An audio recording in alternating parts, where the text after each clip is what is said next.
On your mark, get set. Let's go. I can't do it. We'll do it live. Do it live! I'll write it and we'll do it live! Mister, will you please wake up?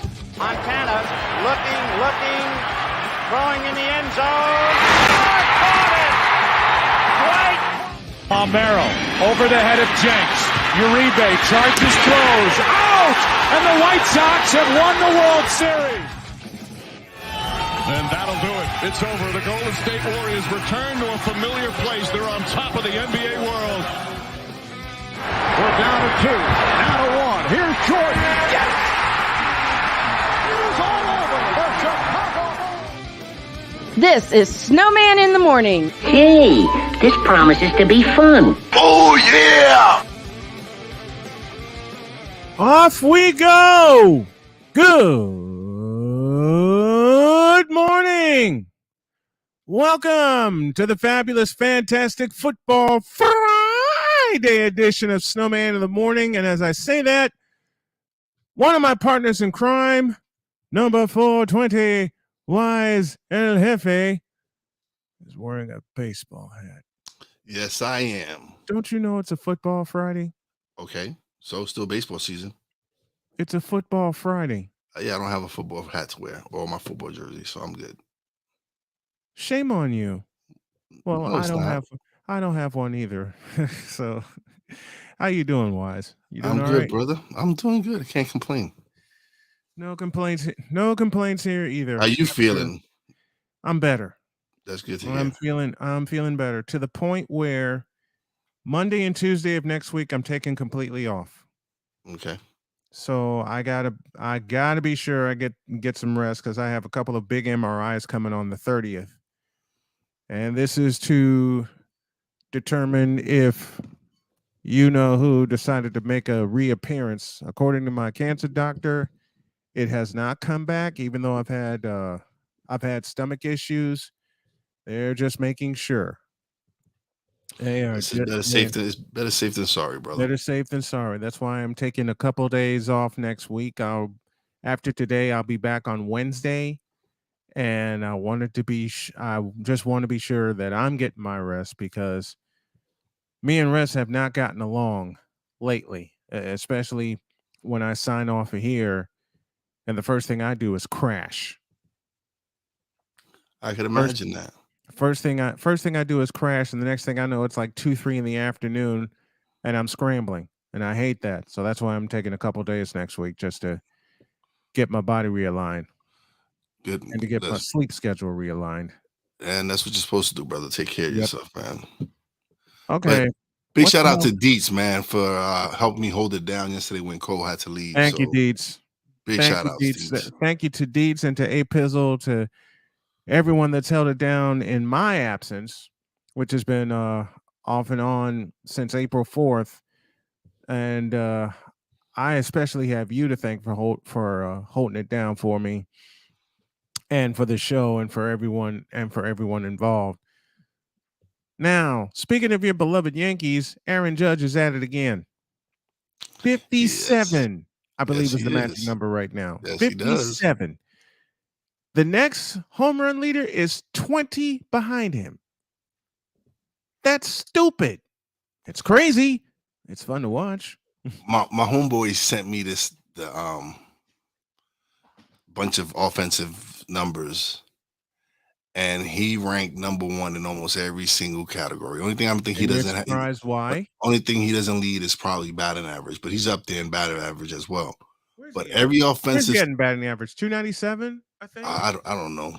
I think he's over 3. He's over 300? I'm not sure. I think he's over 300. I thought but so. He leads in every offensive category there is. He was number 1 in all of them across the board. Can you say most valuable player?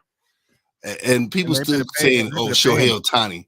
I'm like, yo, Ohtani's not doing what this man is doing right now. Look, Ohtani's cool, but Aaron Judge is the runaway MVP. For a while, I thought it'd be Yordan Alvarez, but then Alvarez was injured.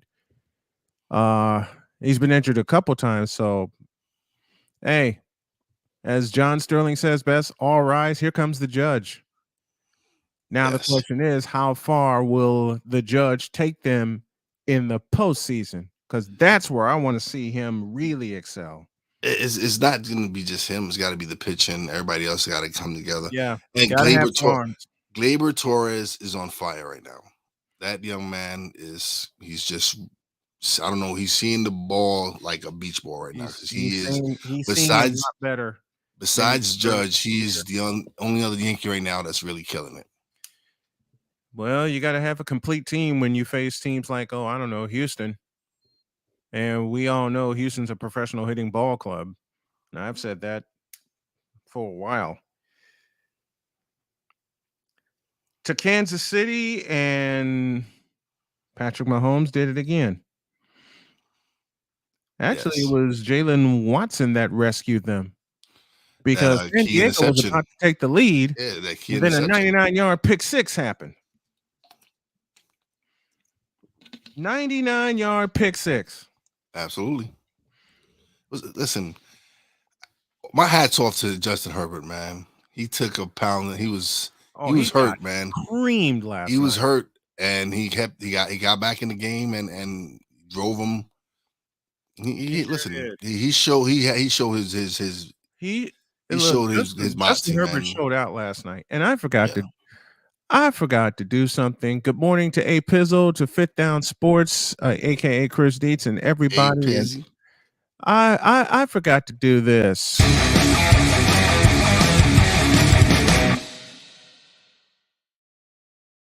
It's a mashed up version of the Whip Around, brought to you by Fanatics. And thank you to all the well wishes to everyone from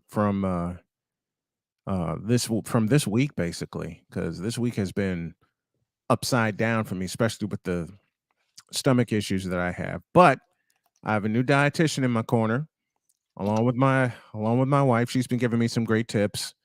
My endocrinologist, I get to see her next week, so I won't have to keep what you all seeing me do stick myself in terms of me getting my insulin, because I'm going to be insulin dependent for the rest of my life now, with some body parts gone that I didn't expect to be gone. But it's all done. The fight's not over, but let's get back to business here. What up, Playmaker? How you doing, brother? We got Playmaker in the house? Yeah, What's up, Playmaker? What's up, Playmaker? Playmaker, I'm so sorry I missed you this week. It's been crazy. Playmaker did his thing, man. Playmaker did I know he did. Definitely. I know he did. Well, like I said, after today, I'm going to take Monday and Tuesday completely off. I'm still going to post the post-game podcast with some parts from it, and just be completely behind the scenes. And this week has been a struggle. Well, Albert Pujols, I can't talk this morning. Well, Albert Pujols 700. I would like to see that. I would like to see him at 700. I would like to see it. I'd like to see it myself. Being that it is Hispanic Heritage Month, I definitely would love to see my man. And how about those Tampa Bay Rays and what they did? And all a Latin American lineup. Wow. I didn't know that. I didn't see that. Their starting 9 was all Latin American. Wow. Yeah. History. Well, listen, history. Yeah, think about it, man. That's what we play in the Caribbean, man. I know. Puerto Rico, Cuba, Dominican Republic. It's all about baseball. Well, yeah, that's the sport. That's the it's sport all about we grew baseball. up playing. Yeah. You know, a bucket list item I would love to do one year? The Little League World Series. It's hard to get tickets. It's like sometimes you got to be like tickets. I'm not talking about as a fan. I'm talking about as a broadcaster. That would be interesting. Yeah. I'm talking about. I already said to myself and to my wife and to my children, any major event that I cover, be it college or pro, I'm not doing it as a fan. I'm going to have a press pass strapped to me. Yeah. Last major event that I did was an Indiana State game. and that was in 2000. That was in 2019. And then COVID decided to kick us in the ass. I hate you, COVID, and COVID's not fun. COVID's not No. fun to deal with. Wife and I both dealt with it right after the new year. Yeah, so did me and wifey. It is not fun at all. It really isn't. While we await the arrival of Cole Johnson, Roger Federer is going to retire after this season. Yeah. Shout out to Roger Federer, man. Yeah. Great career, brother. Very much so. Very much a great career. Why is Tampa getting... You know what? That's a great question. I guess because no one's noticed it until now, to answer your question. To me, not just one night. It's if they have 9 players that deserve to be out there every single day, then put it out there. Mm-hmm. Agreed. I'm saying if Agreed. it is, but I give them credit, man. You know why I give them credit? Because it's history making. It hadn't been done before. Exactly. So that's exactly. Why. I actually feel good this morning. That's good to hear, man. That's I really actually feel good. good this morning. My dog woke me up first instead of my wife's alarm. So, so yeah, I gotta pack up after the show. I gotta go pack up, and then I gotta go see my mom, and then we're going to Atlantic City. To do what? Vacation, man. I'm on vacation. You're on vacation in Atlantic City? Yes. No, I'm kidding around with you as I say that. I'm actually gonna do I'm gonna do NFC Beast from out there. So. Oh, stop. Yeah. Oh, I peeked at a little bit of NFC Beast. I love it. Well, we haven't done it yet. It starts Saturday. Oh, it starts Saturday? Yeah, that was preview. You probably checked out. Oh, that was that was the matchup. That was NFL matchups. That was cool. Matchup Madness. That was Matchup cool Madness. Show. I apologize to the folks at Matchup Madness. I thought I'd be a part of it as the producer, but then my body decided to tank. Yeah, but and my body and my emotions decided to tank because there's a lot going on here, and we're trying to get the hell up out of here. I've made no bones about. You know, it's funny when you announce plans or put plans in motion. How many people are going to be against you, but they won't say anything? I don't worry about that, bro. Don't worry about that. I stopped worrying. Because I'm sick and tired. Because I'm tired. I am flat out tired. But see, that's because I don't pay that no mind. I got like too big of plans to worry about what other people think or feel. I'm up to. You're better. Well, you're doing better at that than I am. I will give you that. Listen. We have too much great things going on, man. We have to worry about what I want that microphone you got. What haters got out there. Yeah. My mic.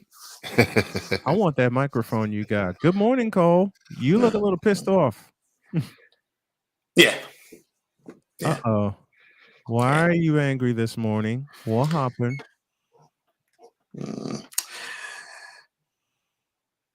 Well, let's just say I had to have a woosah moment.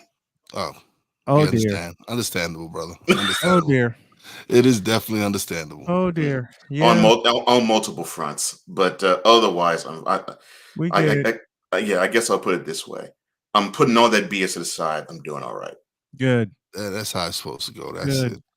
Good. But Cole, you be proud of me, man. So what's up? Alex had his five ways to monetize your podcast yesterday, right? Yeah. And we had a little Q&A before that, and he because I had been saying I was going to apply to be a speaker at Podfest.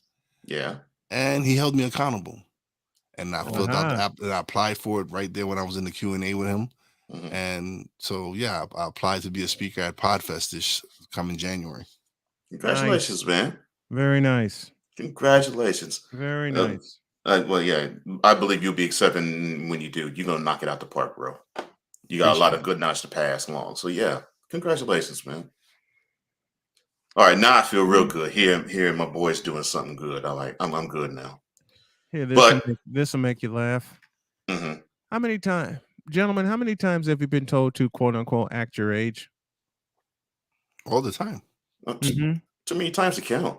And the funny my response is the same. I am. I just watch a lot of cartoons with it. Well, see the fun.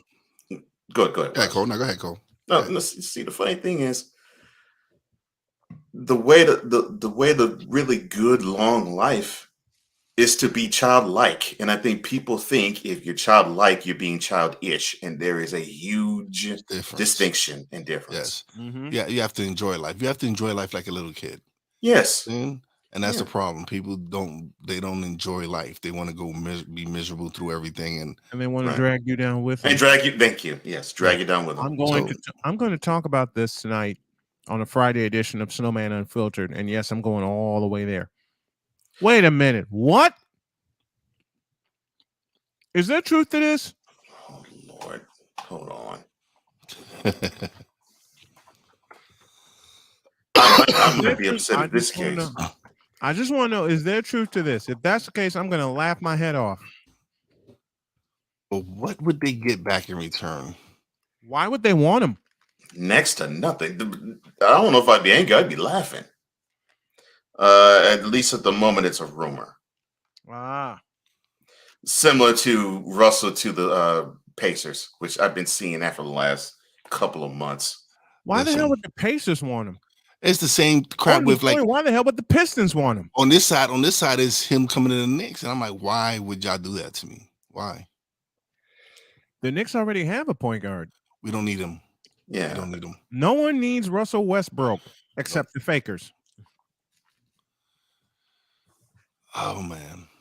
Yeah. No. That's hilarious. But no, man, look, if you're 50, you still watch cartoons. You know what?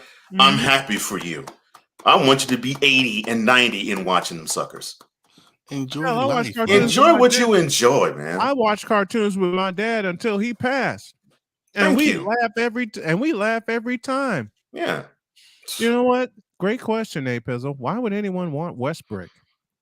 Okay, all right. That's a good question. Deeps, you better confirm this. I know you, I love you, and I trust you, but you better confirm this so I can really laugh.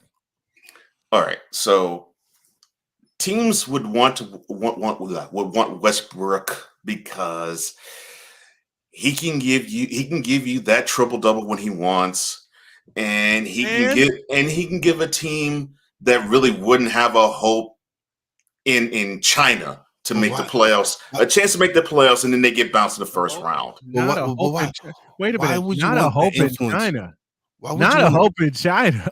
Why would you want to add that to that young core? Why would you want to Kay Cunningham and all these other guys? Why would you want to ruin your progress? Well, unfortunately, those types of teams would want to, in your elegant words, sir, ruin their progress because they erroneously think this guy will help them get to the next level. Okay, and unfortunately, that happened in Los Angeles. And unfortunately, that would be correct, considering that the Pistons haven't been in the playoffs in many years. But that's not the progress you really want.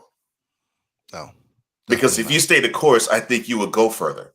But who are we, right? That's why I'm kind of listen. That's why everybody like, oh, the Knicks did. They should have won. Listen, no, the Knicks did what they supposed to do. I'm not giving up the farm for Donovan Mitchell. No, the Knicks did what they were supposed to do. Stand pat. Now, stand pat, lock down Barrett, and to me, the next step is lock down. And the Cleveland Cavaliers really effed up. Yeah, because the next step for me is locking down Julius Randle for the Knicks. Focus on that. Build that core and establish that core and build around that foundation. This is the first year of that 4-year extension he signed. So, yeah. No. Block whatever you hear that out your mind saying, "Well, the Knicks should have done." No, that's just they want to make a move. They want the Knicks to make a move for the sake of making a move. Between a trade between the Lakers and the Pistons. Yes. Russell Westbrook. It's a trade suggestion. First round pick. Yeah, it's a trade suggestion. I saw that. Okay, I'll turn it off. It's a trade suggestion. Yeah, it's not a done deal. But the reason why you're hearing that, Wise, is you have a whole lot of frustrated Knicks fans. Like, you probably know this better than me because you're around more of them, who think that all these years you stood pat and didn't do jack, or but we the did. years that we did something. Oh no, you did. You we did. kept You did. our young guys. No, you did. No, you did. The thing is, they probably want to have that big splash. Like, you didn't get Durant, you didn't get Kyrie. Thank God. And Thank God. And now you don't get Westbrook, and you didn't get Donovan Mitchell. God. It's as if there's some sector of Knicks fan that lives for the big splash, and I'm like, no, you don't need that. I would have given up the draft picks, but I wasn't giving up RJ Barrett. I didn't care about the draft picks, and you shouldn't. It was the players that they wanted. I didn't want them to give up Quigley. I didn't want them to give up. I definitely didn't want them to give up RJ Barrett, because he just showed you last year. He's a dog. He's improving every year. He averaged 20 points a game last year. And remember, a lot of Knicks fans booed that draft pick. Not me. I love that pick. I was like, why are you booing him? They wanted Zion. Everybody wanted Zion. I didn't want Zion. I saw what Zion was going to be. Zion is a bust. I would have been happy with Morant and Barrett. I won't go far as say bust yet, but if he spends another year on the sideline, we'll have to revisit it, and he probably will be considered this generation's Greg Oden. So yeah, you probably would be right if he sits again another year. He's a bust now. Why? Because he carried all that weight since high school, and he blew out of his shoe at Duke against North Carolina, and hasn't been the same since. He's done. Nah, sick. The difference between us and Lakers fans is we're more blue collar. Right. There's none about Broadway. We're more Knick fans. Diehard Knick fans are much more blue collar. Yeah. Here, I'll put it in a better sentence. Knick fans are real. I learned that lesson when the Knicks and the Rockets played '94 in the '94 finals. I was like, okay, this two group of fandom is not quite like the Lakers or the Celtics, where you have like you may have celebrity fans who are Knicks fans, but the ones who really follow the team, they're very blue collar, they're very gutter, and they're very relatable, and they're the type of group I find more entertainment in. Yeah. In a good way. Like, okay, I can rock with them, as opposed to like a Lakers fan who has no idea what the team looks like unless it's a name. Mm-hmm.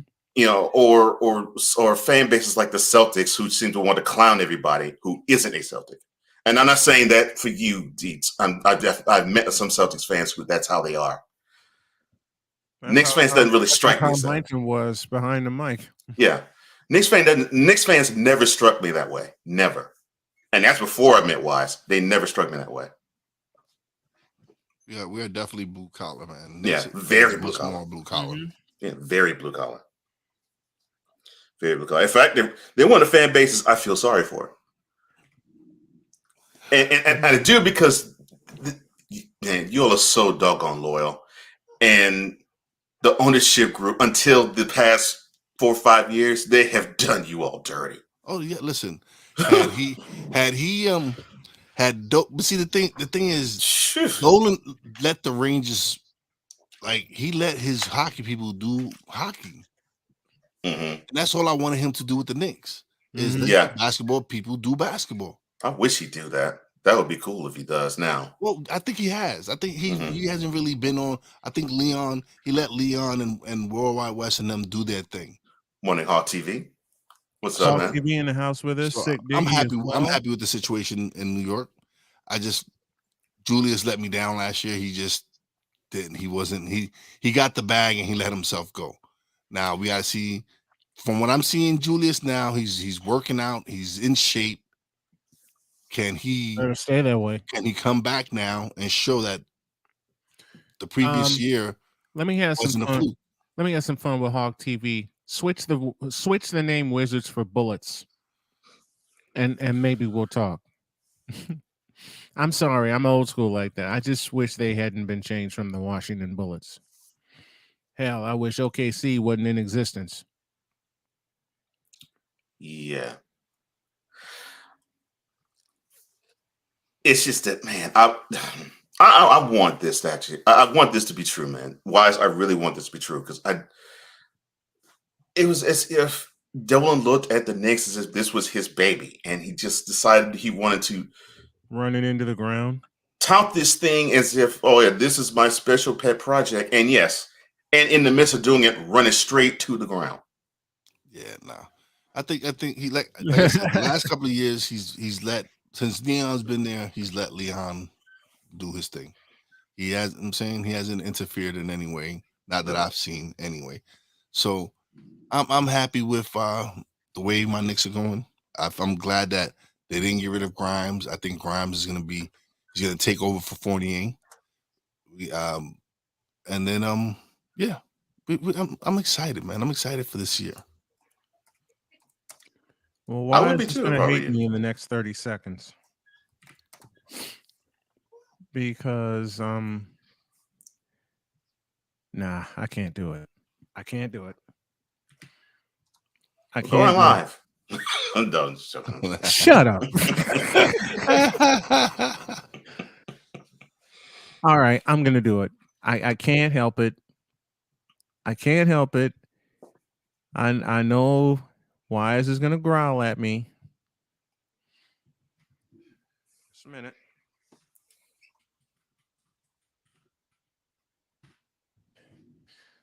But I will just say I have something that is going to really make him mad at me. But before I do that, where's Sam? Sam's right. Sam's right there. Let's bring Sam Shady on to talk some football. Whoops. Sam. Push the button, man. There we go. Good morning, Sam. Don't push Good morning, fellas. How you doing? What up, Sam? Man. I pushed the wrong button and Cole yelled at me for it. I'm sorry about that. Hey, it happens. Man. Yeah, it does. Give us your thoughts on last night's game.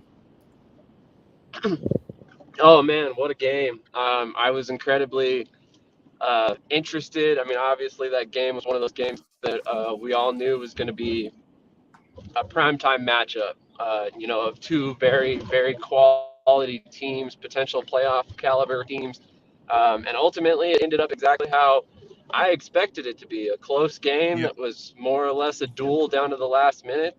The one unfortunate part about the whole game is that Justin Herbert did actually get injured. I don't know if he's going to miss any time given that he finished the game, but I think that's definitely a storyline to watch going forward. Oh yeah, he sustained some rib injuries. So yeah. Is this a possible preview of an AFC championship matchup?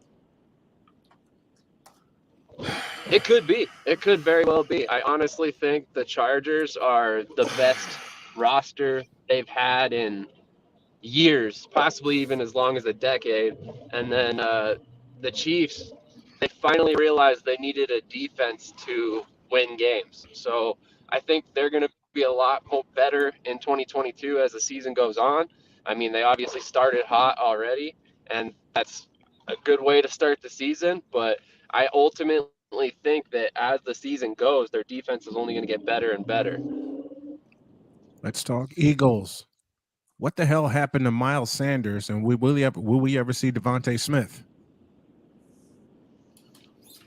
I'm kind of curious how that all shook out with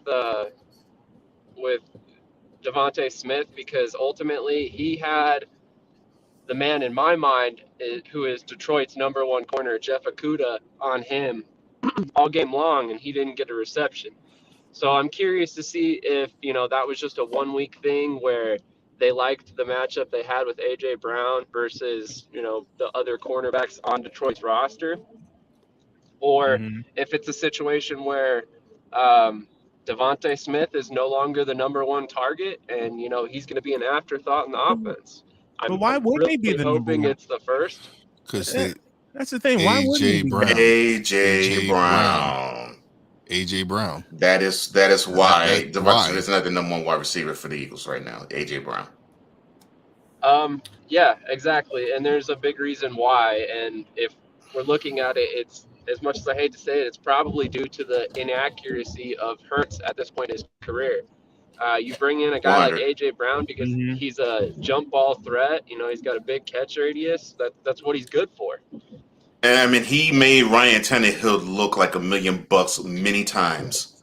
So when the Eagles got him, I was like, okay, well, I think Hurts, even though he may throw some errant balls, he may throw less of them, and it will count as errant because AJ will catch a whole lot of bad balls. Yeah, so very true. Let's move to the CFL. Agreed. And Vernon Adams' debut with the BC Lions. Yeah.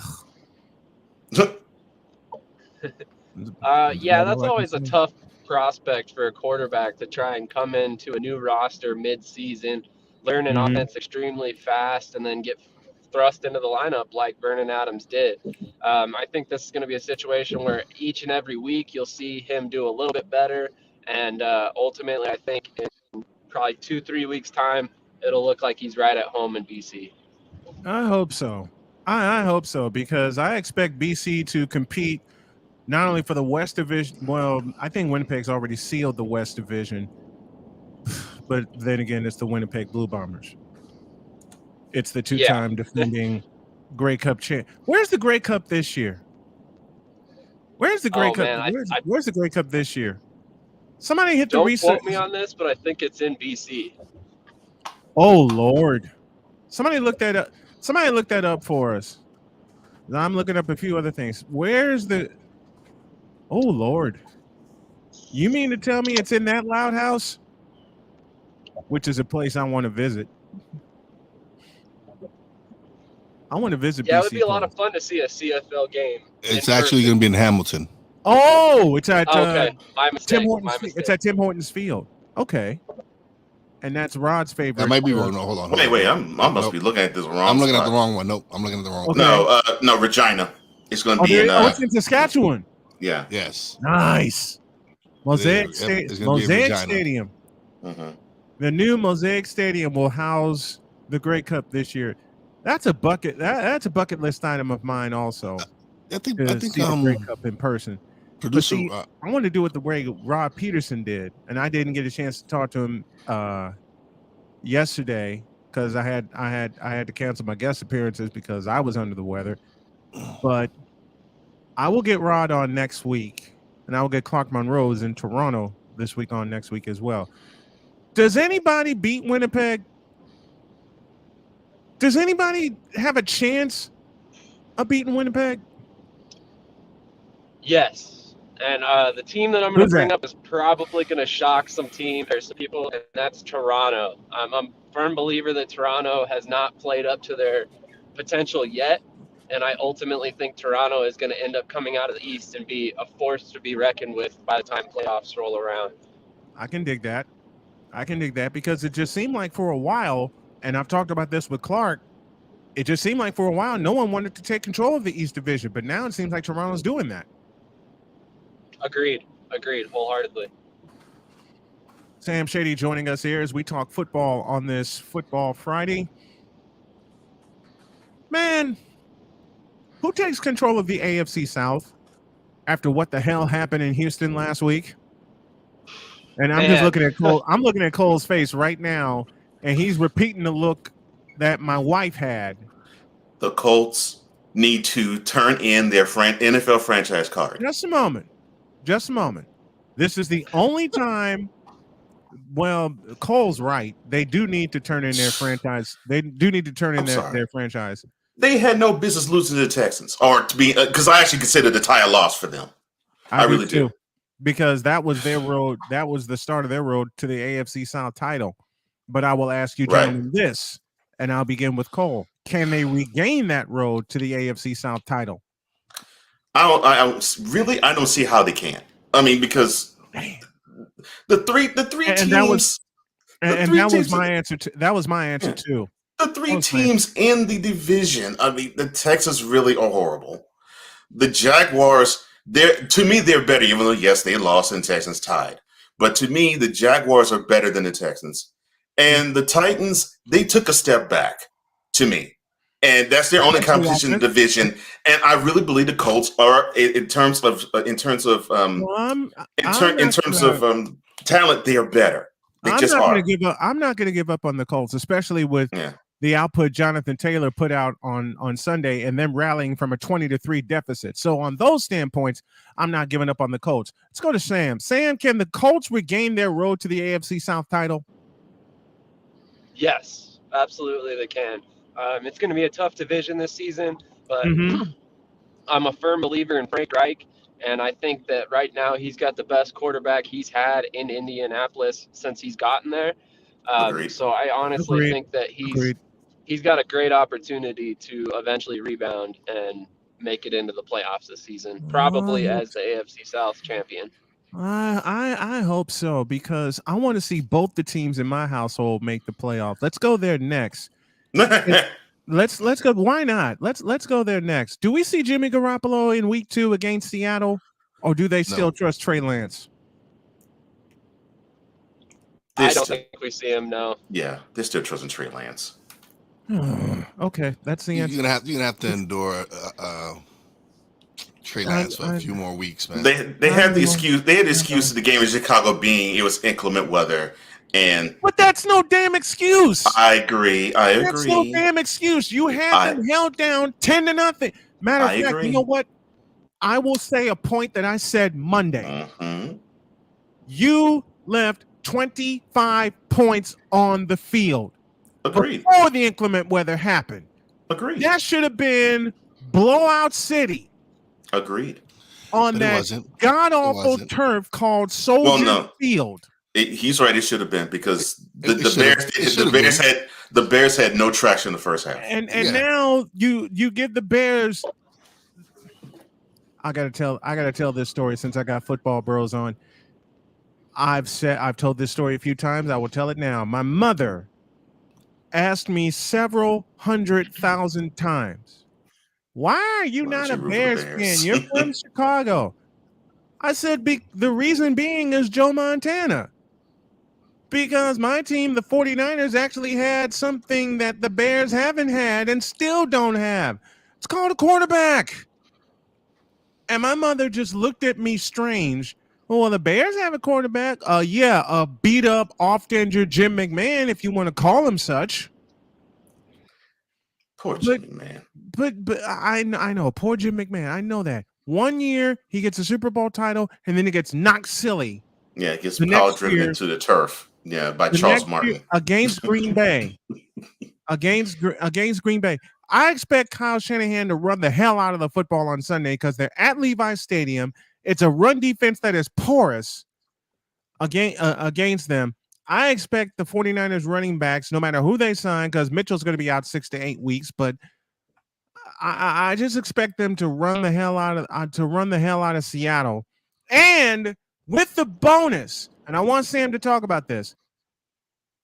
No Jamal Adams for the Seahawks. Done for the year. Done for the year. Done for the year. Oh man, you must have read my mind or something, because I personally think that this is just another sign that Seattle made a ridiculously dumb trade to give up everything they did to get Jamal Adams. They gave up the farm. At this point, exactly. And you turn around a couple seasons later and you trade away your quarterback for basically the same exact draft picks you gave up to get a safety.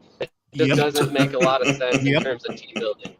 And they're going to get mauled. And that's why, the biggest reason I have confidence in the 49ers, they're favored by 8.5 this week. That is why I now believe the Seahawks are now rebuilding, because of that statement right there, Sam. And the next person to go will be Pete Carroll.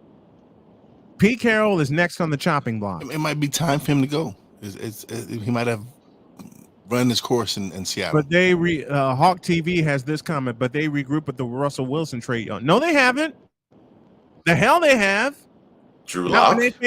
Not when they face this defense on Sunday. Lock, Fant. They're going to face, and this has been historically true, and it's been true in the Kyle Shanahan era. Whenever there is a loss they weren't supposed to have, and I especially point back to 2020, You're going to see a pissed off 49er team at home on Sunday, and they're going to run the hell out of the Seahawks.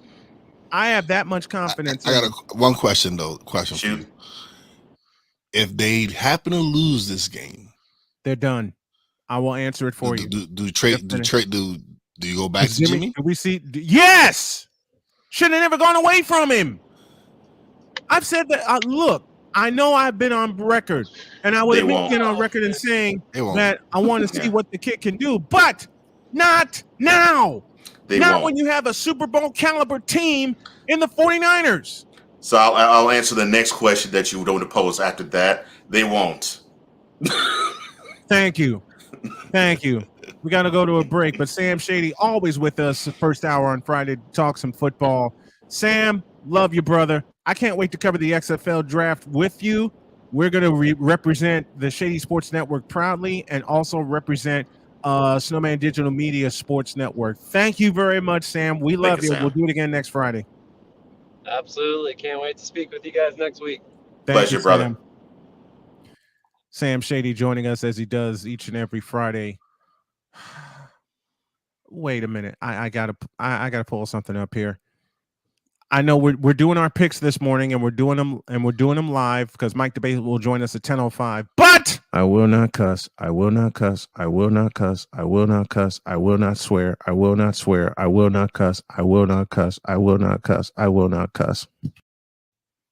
Why did I add that? And I know you was gonna go to it. I had my wife saying that this morning because of what happened in Houston. Yeah, that. And you know the bad part is, listen, we live in a part of Indiana where we were so excited because we're back in Indiana, and we're gonna see the Colts all year. You know they showed us the blankety blank bleep bleep Bengals Steelers. Why? Because we're close to Cincinnati and Louisville. I was going to say you must be closer to Cincinnati than you are Indianapolis. Okay, that's what I was about to say. An hour and a half away from it. Yeah, I was about to say, if you're close to Cincy, usually. Yeah, they showed us the end of that crap fest. And the duly missed field goals. One doinked off the upright. McPherson shanked one. McPherson didn't even get to the goalpost. I mean, that was a shank, and that was a golf shot. That was a shank. I was about to say that kick was actually headed your direction. Yeah, it was headed toward us. Oh my gosh. We're in Southern Indiana, and we started at 12:30 Sunday afternoon, and I'm here in my office. You know, getting some last minute stuff done before I take off. When my wife yelled for me, I got off this seat and came running, and I said, "Baby, what's wrong?"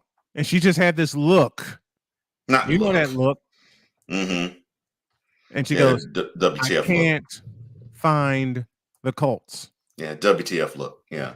I said, "What the hell you mean you can't find the Colts?" And she handed me the remote, and she says, "You see the game up there, right?" "Yeah." "Why don't we see the button watch?" I said, "Oh, hell." And then she looks at me and she goes, "They gave us Cincinnati and Pittsburgh." Well, okay. So they gave you the defending AFC champions. But on paper, that would have been the much better game. Yeah. They gave you the AFC. They gave you AFC champs. Who gives a flying? Oh, you knew that was my response. I knew that was going to be your response. And that's not only for me, that's for my wife and my children. I know. My little baby girl, Donna, God rest her soul, was developing into a big-time Colts fan.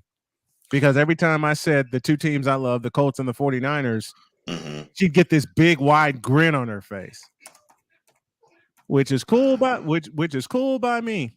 5 minutes before the hour. It's good to be back in the chair, but I better tell Cole what I told Wise this morning. Monday and Tuesday of next week, I will be behind the scenes only, and that's just to let my body recalibrate. So, Cole, I will need you to take the chair for Monday and Tuesday, and then I'll come in, put the post-game podcast up and everything. because this week has been horrible physically for me. Emotionally, I want to say Tuesday got to me because I couldn't sleep. Wednesday, I don't know how the hell I got through Wednesday. My wife asked me the same question. She came home early. And once she came home and she saw me, she put her hands on my shoulders and she said, "Go to bed." And I was so worn out, I could barely stand. And I said, "Baby, I got a lot of stuff to do." She says, "You got to go to bed." Period. Good This job, wasn't Doc wrong. K. 30 seconds Yeah. later, I was knocked cold. Yeah. The missus wasn't wrong. No. Oh, and Playmaker actually talking facts about you, you and your wife not seeing the Colts game. Playmaker, I know.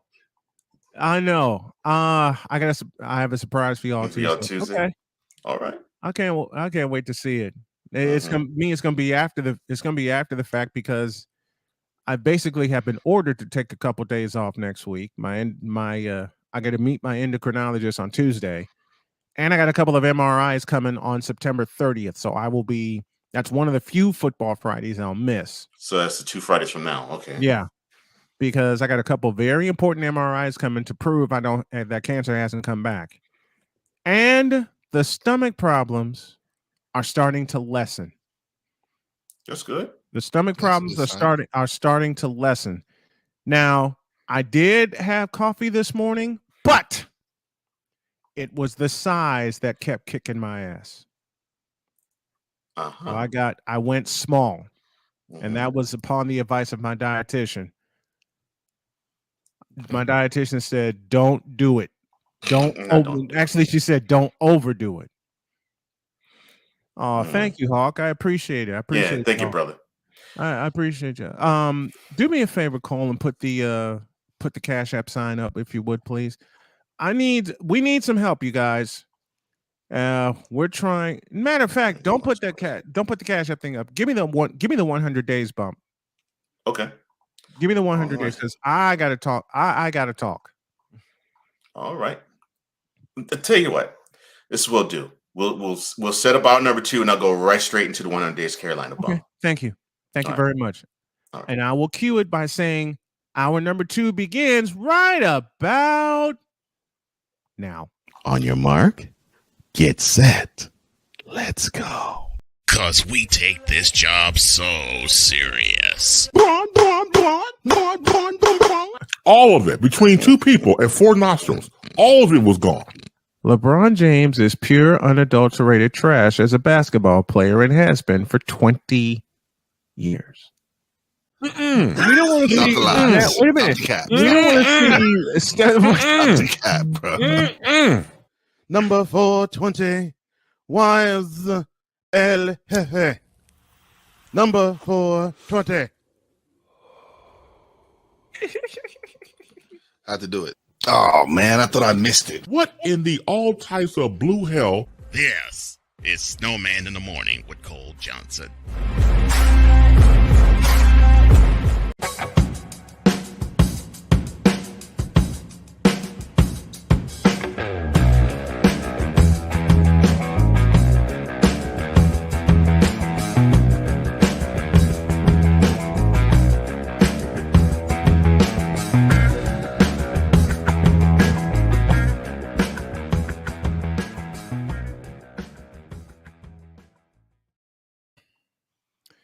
I put a halt to it for a while because I didn't know if it would be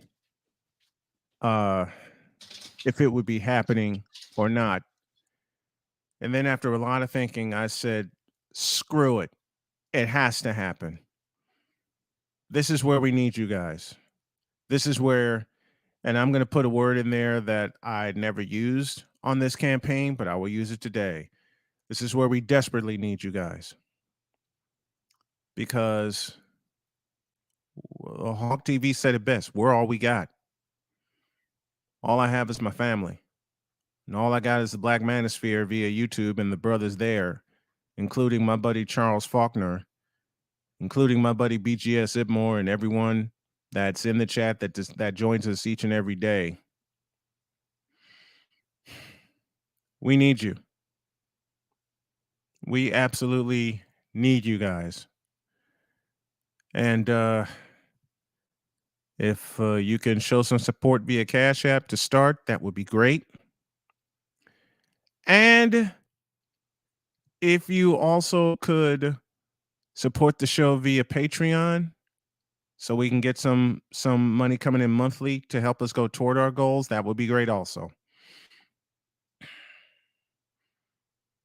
This is one of the few times I will be on the verge of tears.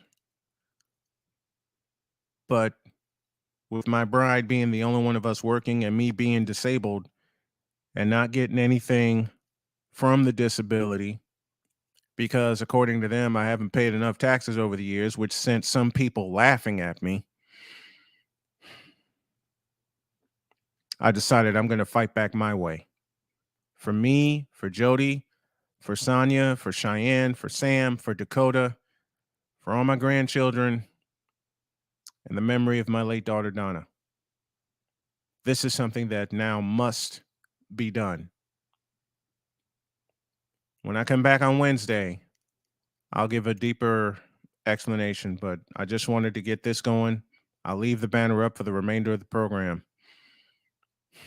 But that's a quick update on 100 Days to Carolina.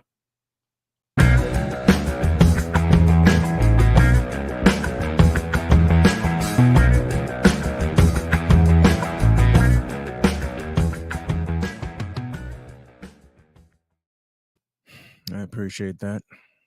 Not a problem, sir. You know, in planning today, I can just hear Wise in my head with what I wanted to talk about. I can just hear Wise in my head going, it's Friday. Friday, right? It's Friday, right? Mm-hmm. It's Friday, right? Mm-hmm. It is Friday, though. Shut up, Wise. It is Friday. Just so you do know, it is Friday. Yeah, well, I'm about to break your heart.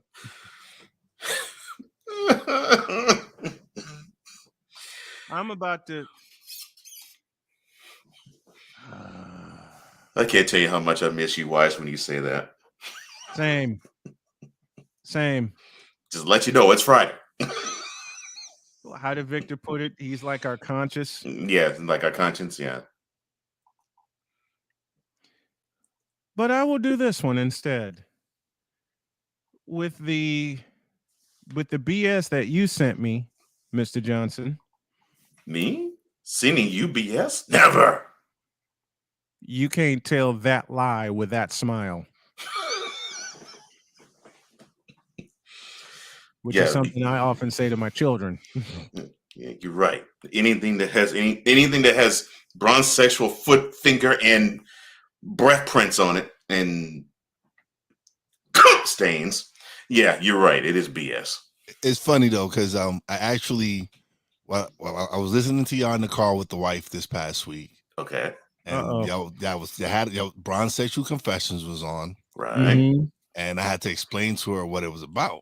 Okay. And she was just laughing her ass off. I love it. Yes. Salute. Oh. See, a toast to Mrs. Wise Jefe. Yes, sir. Mm-hmm. A big time toast.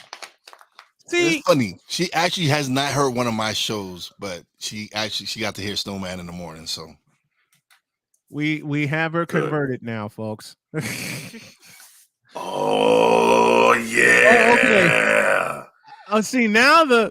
Oh yeah. Oh hell. Well, see, the thing is, it's not LeBron blasphemy we're talking about. It's bronze sexual blasphemy. It's obsessive fan bases. Huge difference. Big difference, Hawk. Big difference. Hell. It's like a always. Don't do it. Don't do it.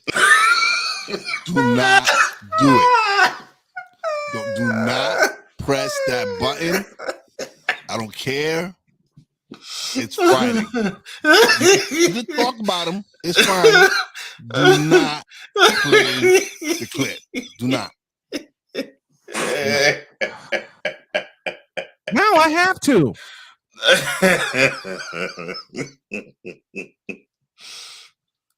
I will make a promise and attempt to keep this one shortened. All right. Attempt being the The operative, operative word. And Wise is going to yell at me all through the next 5-10 minutes. Oh, Lord. But the hell with it. In a world where partial greatness is celebrated and total greatness is shunned, there stands to be a figure on the lips of those who love him and those who hate him. The inane comparisons to Michael Jordan and Kobe Bryant continue and has existed since 2003. There is no end in sight, for the battle between those who unconditionally love and unconditionally hate him wages on. These are their stories. Welcome to the Bronzexual Confessions.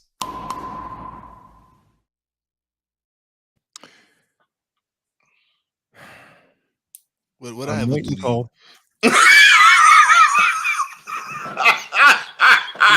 What I have to do to you? I'm sorry. That right there, that's the best. This is the best Bronzexual Confessions we ever had. Just with that right there.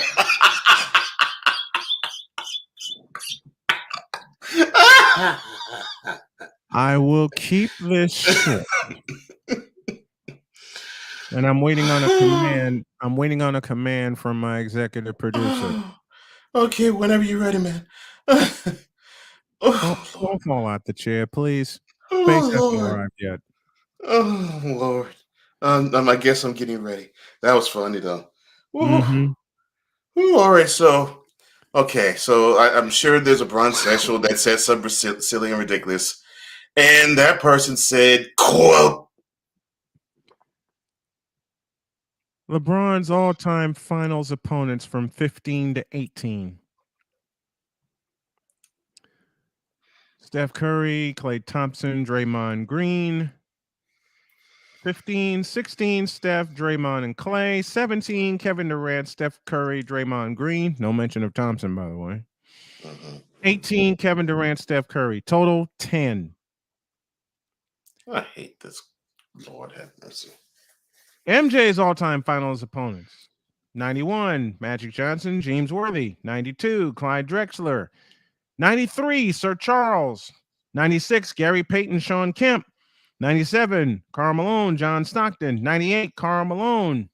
Total 9. That's a lie. Okay. Close. You're missing KJ in Phoenix. You're missing Dan Marley in Phoenix. They're missing Thunder Dan. Terry Porter and Kevin Portland. Duckworth.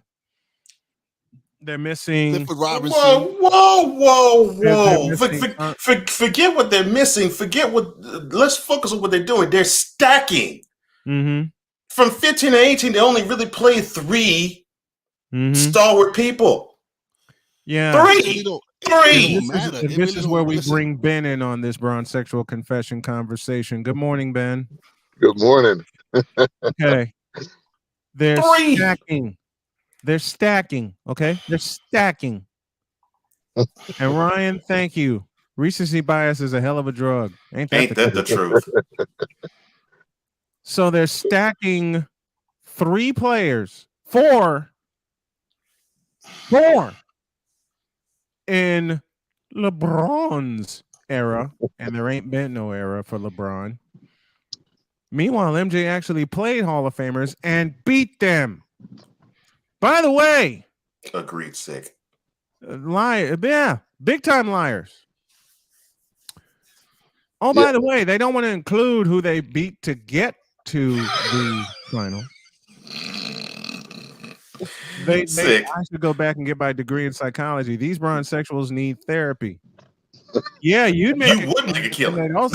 You'd make a killing, all right, but then they also try to kill you for the blasphemy. They're double counting. Exactly. Yeah. The simple fact that anybody in that Jordan era, they knew up front that they weren't winning. They could say that they were going to win. They had confidence that they thought they were going to win. Their coach told them you could win, but none of those teams in that era, we could go down a long list. Knicks, Suns, Cavs, Suns, Blazers. Cavs, In Lakers, LeBron's era, Portland Trailblazers, in LeBron's the Detroit tenure, Pistons. right? Exactly. In LeBron's tenure, can we say that there was teams where they knew that they were going up against LeBron's team and they didn't win, or there was just Jordan just had that era where he just mowed down teams. It didn't matter who you was. It didn't matter how many Hall of Famers was on that team. They got mowed down. Thank you. Playmaker said it. The names they mentioned is on one team. And then the Hawks said LeBron owned the East before he left for the West. Here's the problem. Owned. Michael Jordan owned the entire league. Okay? Say it again. Shut it down. He owned. Let me say it again for those of y'all in the cheap seats at Old Reunion Arena in Dallas. He owned the entire league. Just like Steph does now, but you bronsexuals don't want to say that aloud. Just like Steph has been since he's been in the league, but you bronsexuals don't want to admit to that. Why? Because you have such a hard on for your king that you don't want to let go of the joystick. You don't want to let go of the joystick until it explodes. I have plans of saying worse, but I have to think of my children and my grandchildren. Exactly. I have to think of my wife also, who knows every cuss word on my list and has given me a few more to work with. And yes, that's right, Wise. There was a Yo Kang reference on Friday. Oh, I got more. It's not Wednesday. It's best. Ben, I already said it, Ben. I asked him why. I asked him what did I do to him to deserve this today. Like that's how it began. I'm saying that's how it began. For him to bring this up on a Friday. On a Friday. On a Friday.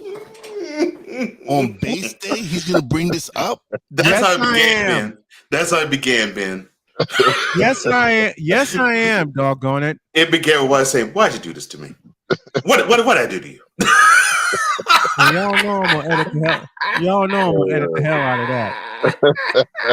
Y'all know I'm gonna edit the hell out of that. Hey, I'm just speaking up for Wise, man. I didn't know if Wise said it already.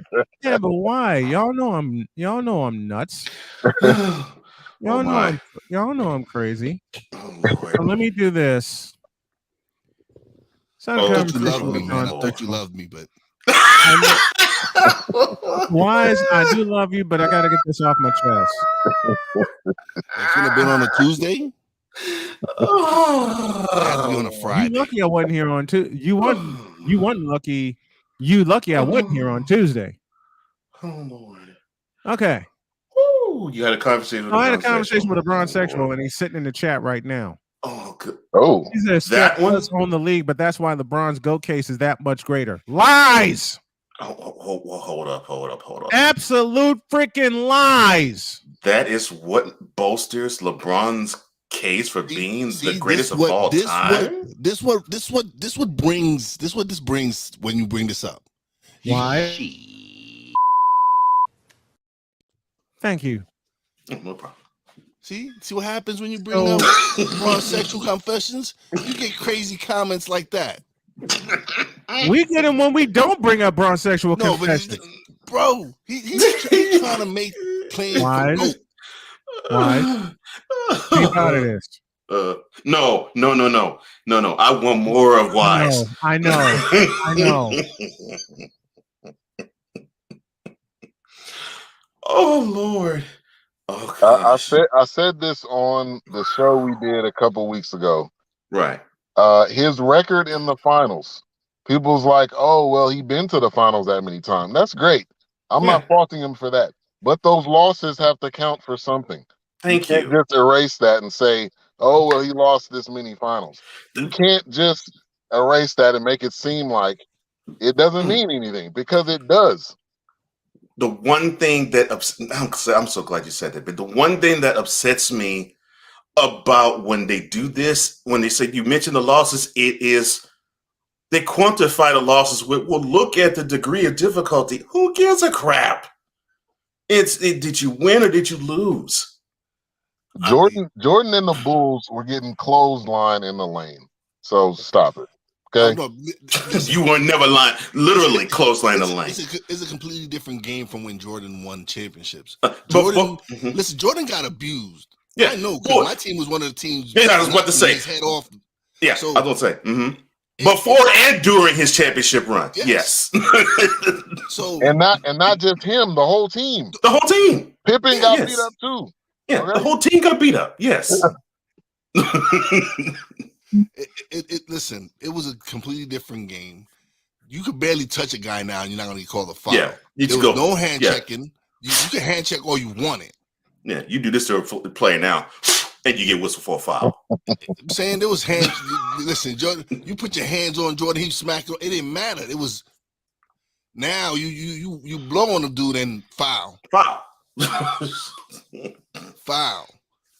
But see, why are we even talking about this? Why are we even talking about this right now? Why are we having this conversation, man? This is what it does, Wise. Everybody's blood pressure up now. This is what Brian wanted to talk about, man. Why are we talking about this? This is what Brian wanted to talk about. We should be talking about my man's team right now. What's going on? But no Dak for the next. Oh yes. Let's talk about this. So Michael Irvin, who he needs to hear this on repeat. Cocaine is a hell of a drug. Now, he said that if they were to clean up the penalty issues that they had that ended their season last year and it began their preseason this year, that they would be like the 2022 Dolphins because they were the number one ranked offense in the NFL. So how is it that the number one NFL ranked offense from last year only gives you 3 points in the game, and that was in the first quarter?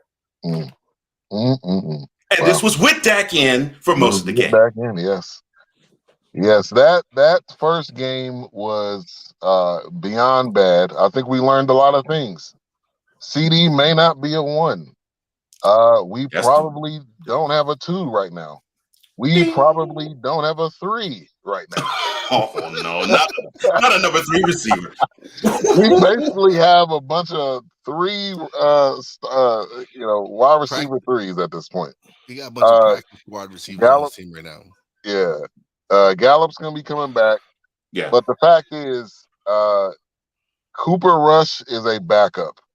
Backups are a backup for a reason. They're not a backup because they like being backups or because they have the talent and they just happen to be a backup.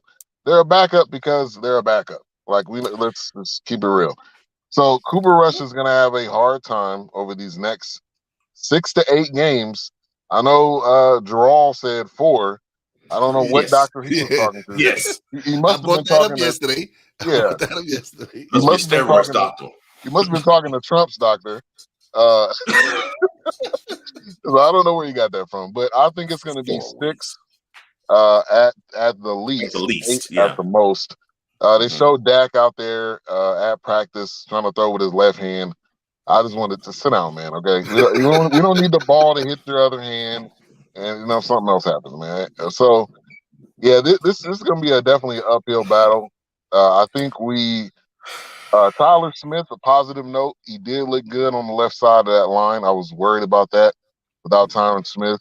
The defense couldn't do what they needed to do against a 45-year-old Tom Brady.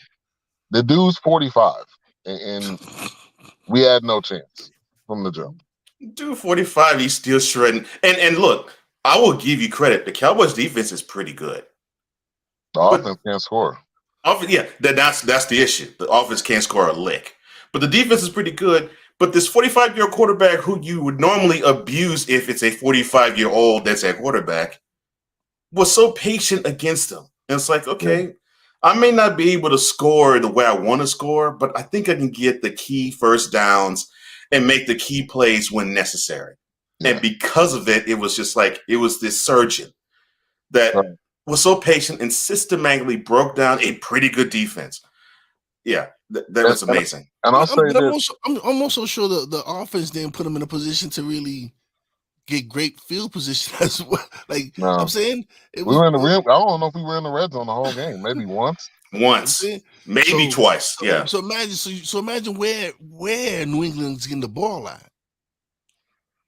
It's also and I think also a lot of field placement and all that. So the thing that upsets me the most is you got Micah Parsons, which is like a Ray Lewis type linebacker, but Micah Parsons can't play every position on the field. He can't play quarterback. He can't play running back. Can't play wide receiver. He can play his position extremely well, and the defense is going to be relied on to get turnovers, to score points. Yeah, not to score. And that's not easy to do. No. And we go back to the running game. We talk about this every single week. Feed Zeke. I mean, he had 16 touches, I believe. That. Yeah. And then Pollard had 4 or 5. That we know what that recipe does. And he looked like he was doing good. So why go away from that? Because it's Mike McCarthy.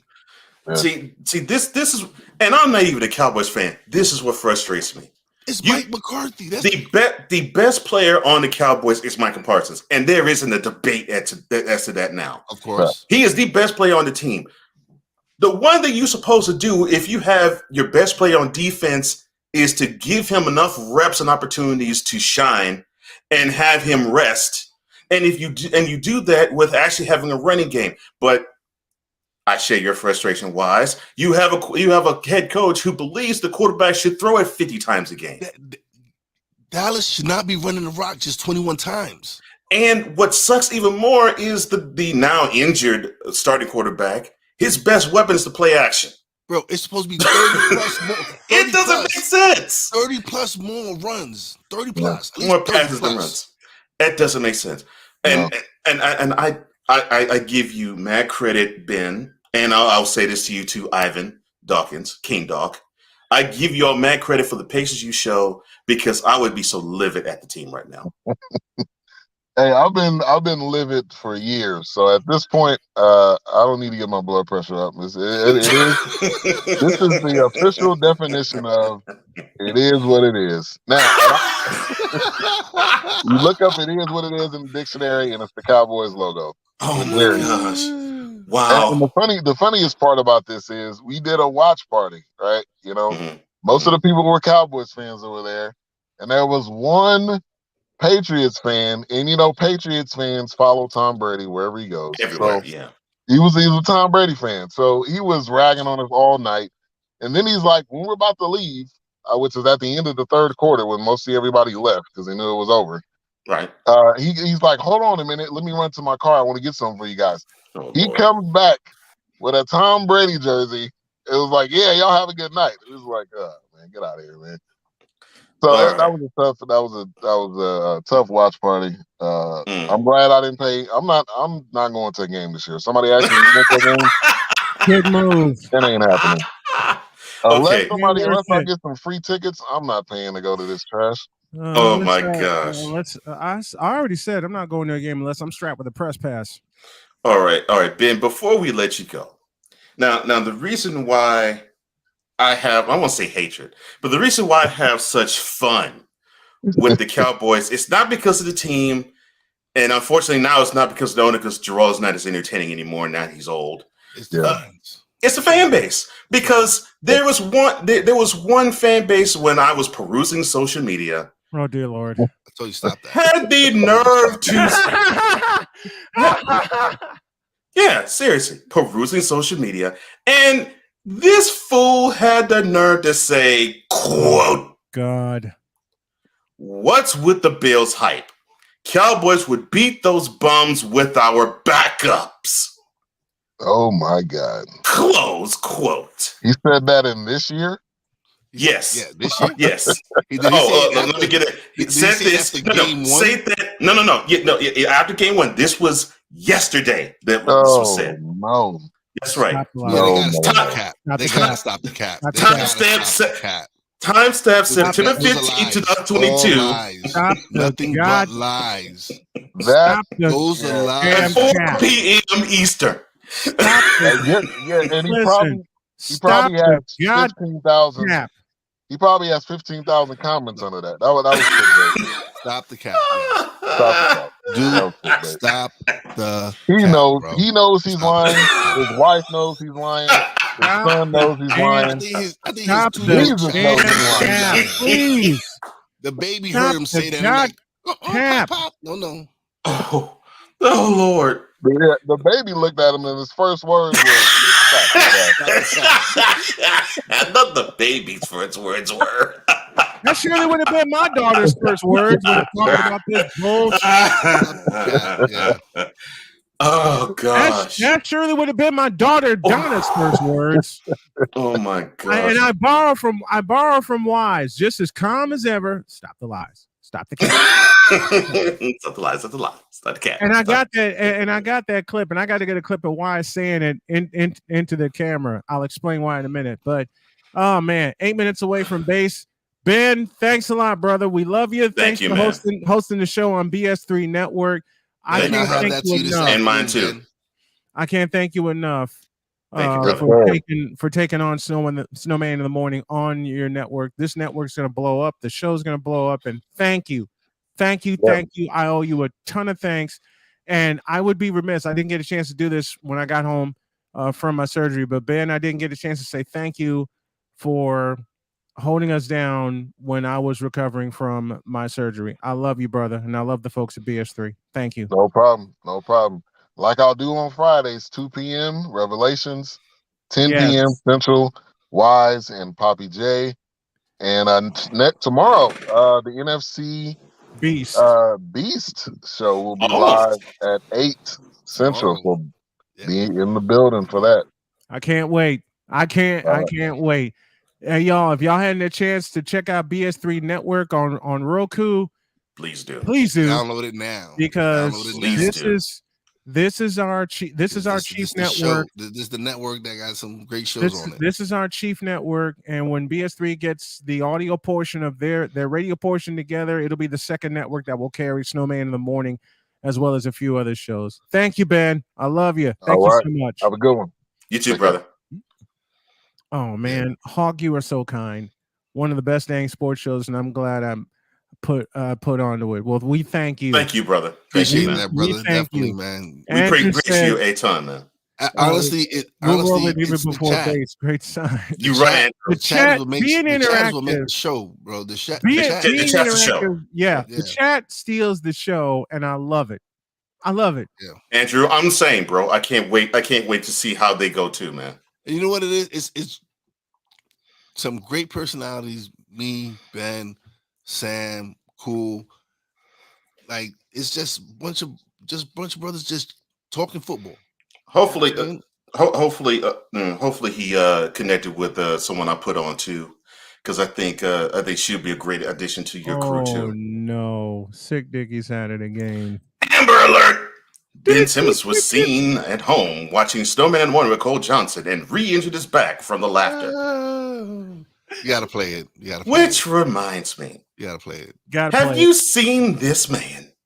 If so, report him to Snowman in the Morning immediately. You see, this idiot has not been on a court since June 20th, 2021. It was the Eastern Conference Semifinals Game 7 against the Hawks, and he was wearing not a Nets uniform, but a 76ers uniform. So if you see this man, report him to Snowman in the Morning, and we will put him on the luggage cart going to Greyhound on his way to Barclays Center. And hopefully he'll play next month. Thank you. I'm not a Nets fan. Thank God I'm not a. Thank you, Lord. I'm not a Nets fan. You know what it is? It's because listen, I love my borough. I'm Brooklyn to the core. But I'm saying I'm a Knicks fan. I am a Knicks fan. I bleed Knicks blue. It's like I bleed Yankees. I bleed Knicks blue. And bleed Giant blue too. Yes, I do. Yeah, Six says, I figured I'd try to cheer Wise after that disaster. Thank you, Sick. Thank you, because I'm telling you, that was some content gold. After we hit the beginning of that, he says, "Look, what I do to you?" That was so brilliant. I'm so sorry. I need to cut that part of it. Yeah, I really need to cut. Yeah, I'm sorry. I'm sorry that we didn't do this properly. So we'll do it now. Get out of our faces, you. Hold it. Wait. We got to hurry this up because you know who's going to be coming real soon. I know, and I got a little unfinished. And I got a little unfinished business. And the unfinished business goes like this: Get out of my face, you thirsty bitches. Okay, much better. In a world where logic and sense flies completely out the window, while purple and yellow glasses are donned, rises a figure who encourages ridiculous, undying loyalty. What did you do to me, man? Good Lord, I'm about to throw up. This has been yet another installment of The Bronsexual Confessions. It's Friday. It is Friday. I just want to let y'all know that again. I know. And we can see Wise leaning into the microphone doing it just that way. Doing it just that way. I just want you to know it's Friday. And sick, yes, Ranger Blue as well. Absolutely. Oh yeah, I forgot you're a Hawk Rangers fan too. I totally forgot about that. Oh yeah.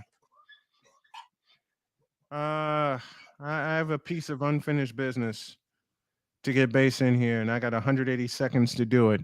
Uh-huh. All right. He has the connection. I'll expect to see him, and here he is. All right. Now, all I gotta say is the next 4 words. Push the damn button. Don't soil this program by putting crap on it. Joe Buck, I cannot take him. I just no dice. I'm glad Carlos Boozer finally took the kiwi off his face. It should be on your shoes, not your face. It's kiwi shoe polish, for God's sake. LeBron should come clean about his age. I wish baby Jesus that I had alcohol in this container, because I need some after watching Screaming A. Smith. Baby Jesus? Really? 6 pounds, 7 ounces. Go tell 5 of your friends and 8 of your enemies that Chris Base will be in the air. From where to go, Sammy, to snorting mountains of cocaine with 2 people and 4 nostrils, it is Chris Base. As we enter the Boom Shakalaka. How you doing, sir? Good morning. Good morning, gentlemen. Good morning. Well, I guess I go around the board from left, right, and then down. No, I got to start with Rain Man. So Rain Man, of course, good morning. And of course, good morning to the Equalizer. And of course, good morning to Wise All. Wise All. Morning, brother.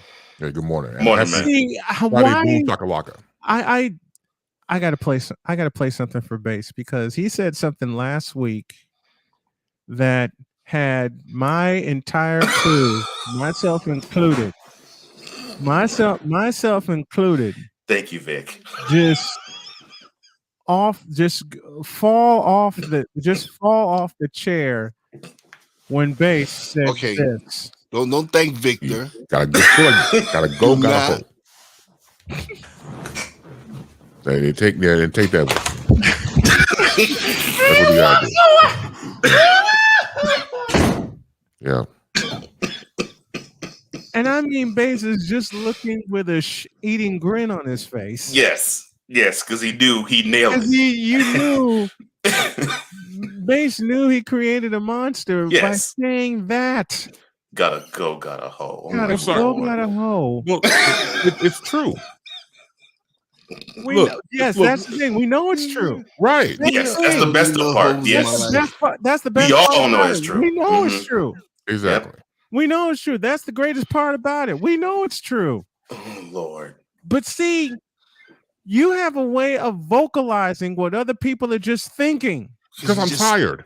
I understand. It's a fire. It just comes out so naturally. You know how when you say LeBron is trash? Yes. Well, when Base say things, it comes out just like that naturally. Yeah. It's like, It's just said a lot of things with deadpan face, and it just comes out. Yeah, it's just that a lot of things with Base is pure unadulterated trash. Well, I wouldn't and say the bad, that. and the bad part is, And the bad part is, like I said, he says it with a straight face. Yeah. Yes. He says it with That's the genius of it all. Yeah. That folks. That's the genius. Folks. I never been in the same conversation the word genius, so you guys must have been drinking before the show at this point. And in my case, smoking. You know what? Here's the entire. Right. Wait a minute. Here's the entire PSA that Base put together last week. Oh Lord! Right, to all not the entire of the hooker whores from coast to coast and beyond. I don't want to follow you. I don't want to know you. I don't want to have sexual relations with you. I don't want to do that. So don't follow me. I ain't no Mark. I don't want it. Don't need it. Not from you. So to all again, the hooker whores, they're out there doing their thing. I don't begrudge you your business. Hooker whores need love too, just not from me. Y'all gotta eat just like everybody else. Everybody else. Nothing wrong with that. Have a living. Do your thing. As they say, do you, boo. Not just do. You can do yourself, or do one, or two, or three, or four at the same time. That's your business. Oh Lord! But leave me alone. Oh, the hooker four horsemen. Lord have The mercy. hooker whores are incredible. They're very persistent. Oh goodness! They don't sleep. Yep. Because they're out here 24/7. Oh my on their back, on their knees. I don't begrudge them a living. On their side, put your legs behind your knees or whatever behind your head. Whatever you do to make a living, that is your business.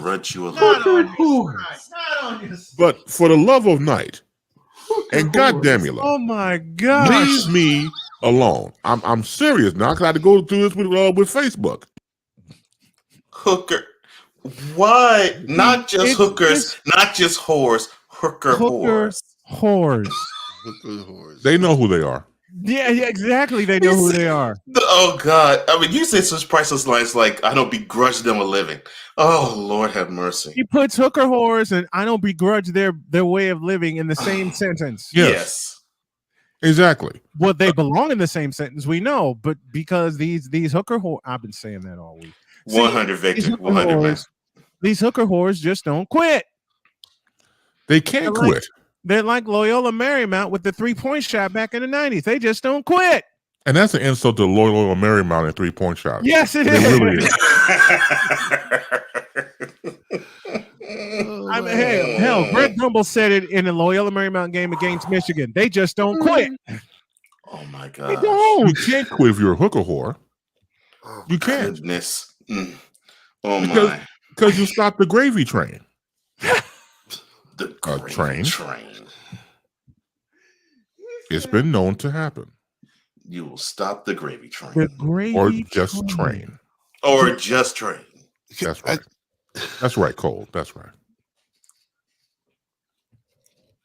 Again. Because we know hooker whores love to run trains. Yes, you're correct. Or choo-choo. Choo-choo. Choo-choo.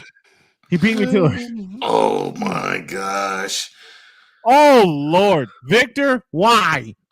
Why? Hooker whores are too legit. You too know what? legit. I was just listening to that. You were? I was listening to that on my phone before I signed on here. Swear to God. I need some motivation, so I went back to Hammer. Too legit to quit. I was listening to that, so yeah, you on the right track. That's right. Oh my gosh. Wow. They're asking for it, man. You got to give it to them. You're right. You're right. They are asking for it. Well, They're begging for it. They're not asking. They're begging for it. Yeah, they are. They're not going to get it from me. If they get it from someone They're not else, getting it from me. That's great. That's fantastic. Yeah, I wasn't talking about the hooker whores. About me find me. They just kept saying it. Me find me. I'm like, yeah, oh, me find me. Yeah. Oh my gosh. It is amazing. And I told you before, I went through all this with Facebook for at least about 3 years straight. Yes. And I had to have the hooker whore repellent to spray these hooker whores away from me. And I went on social media, I went on Facebook and said, Omnos Domnos, the power of Christ compels you. So I did all these type of things. I went and got some holy water blessed by St. Michael's and the whole thing. Oh, Lord have mercy. See, it's the fact that And they keep coming back for more. No. And I thought I got rid of them. I did. I felt proud. Wait I a was going minute. to teach the class of it. Get rid of hooker whores 101. Oh, Lord have mercy. I was going to do it. What's that And class then all called of a sudden, again? I get the Insta Breathe, goddamn soul, gram. breathe. And then all of a sudden, they come back again. Oh, Lord have mercy. Oh, my gosh. Okay. It's sad, man. Ooh. Dominoes. The Dominoes, power that's of right. Christ Dominoes, almost dominoes. The power of Christ compels. That's right. Oh my gosh. Yeah, you can't Even make Wise this stuff lost up. Now Wise is doing exorcisms on hooker whores. You can't make this stuff You up. No, can't you make cannot this make up. this I got up. rid of them. You can't That's make right. this Hooker up. hole, right? Hooker hole repellent. That's right. You're not those yet. Yes. Hooker Wait a hole minute. repellent. Wait a minute. And I think to drop I this think we got- gem. Yo, I need some Hooker homies. hole repellent. ahead. So Cole. Yes, sir. Cole, if you're thinking like I'm thinking, I think you need to come up with a design with a hooker horror. Oh, he already got it. He already got it. You see the wheels. Wait a minute. You see the wheels. I'm saying, I'm like, if Cole is thinking what I'm thinking, there's gonna be a hooker hole repellent somewhere. Do y'all remember? Let me describe Cole's brain right now. Do y'all remember Knight Rider back in the 80s? Do you remember the 4th season when they installed Super Pursuit mode? Yeah, And I do actually. That's Cole's brain right now. Oh my gosh. It's on Super Pursuit mode, and he's already gonna turn Wise's words before he even spoke them to life. I already know this is gonna happen. Or repellent. Yes. Wait a minute. Wait, hooker and then or repellent. what What brand brand of hooker or repellent are you using? Hooker whore off. That could be it. There we Wait. go. There you go. Right. Hoe off. Hoe off. Well, I like hooker Off, whore off. yeah. Hoe off. Title because you may spray for hoes, but the whores keep coming. Yes. Oh, so, So you have to put on hooker whore to make sure you get rid of all of them. Has to be hooker whore off. Hooker That's right. whore Hooker off. whore off. See, Cole's about to fall out of his chair again. Yeah. But see, it's I don't know what's better. Hooker Whore off or see, we already got it. Cole's that's already nice, gonna have this. Well, yeah, we got to brand that, man. I'm telling you. And hooker whore off. Extra That's strength. extra strength. Yeah. strength. Yeah, that's the one I would use. Extra strength. Extra strength. Yeah. Hooker whore off. Not even strength. Strength. Strength with an F. I like that. Extra strength. Extra Hooker whore off. Extra strength. Yeah. Extra strength. Hooker whore off. All right. Yep. Hooker whore off. Extra strength. And Cole's immediately in the lab. A Pizzle, same thing. I'll take some. Hey man, we gotta sell this. Listen, I think every guy in the hooker whore off maximum. There you go. Now you're talking. Exactly. There we go. Oh my gosh. Gentlemen, have you had problems with hooker whores? Have you had situations where you try to get rid of them naturally and they just keep coming? No pun intended. Then you need the power and the strength of hooker whore off. We have 3 strumps here. Thank you. Strumps. We have 3 strumps here. The strumps. We got the regular. Oh no. Not the regular. We not got the regular extra, Jekyll. We got the regular Jekyll. We got the extra strength. And we got the hooker whore off maximum. Hooker Now, whore more off often than not, the maximum is the one that's going to be flying off the shelves. But we invite you to try hooker whore off maximum completely free for 90 days. If it doesn't get rid of the hooker whores, we will refund.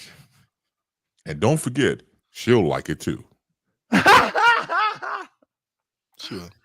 You know what? That's a commercial that's going to be on this show only, and Bass has to voice it.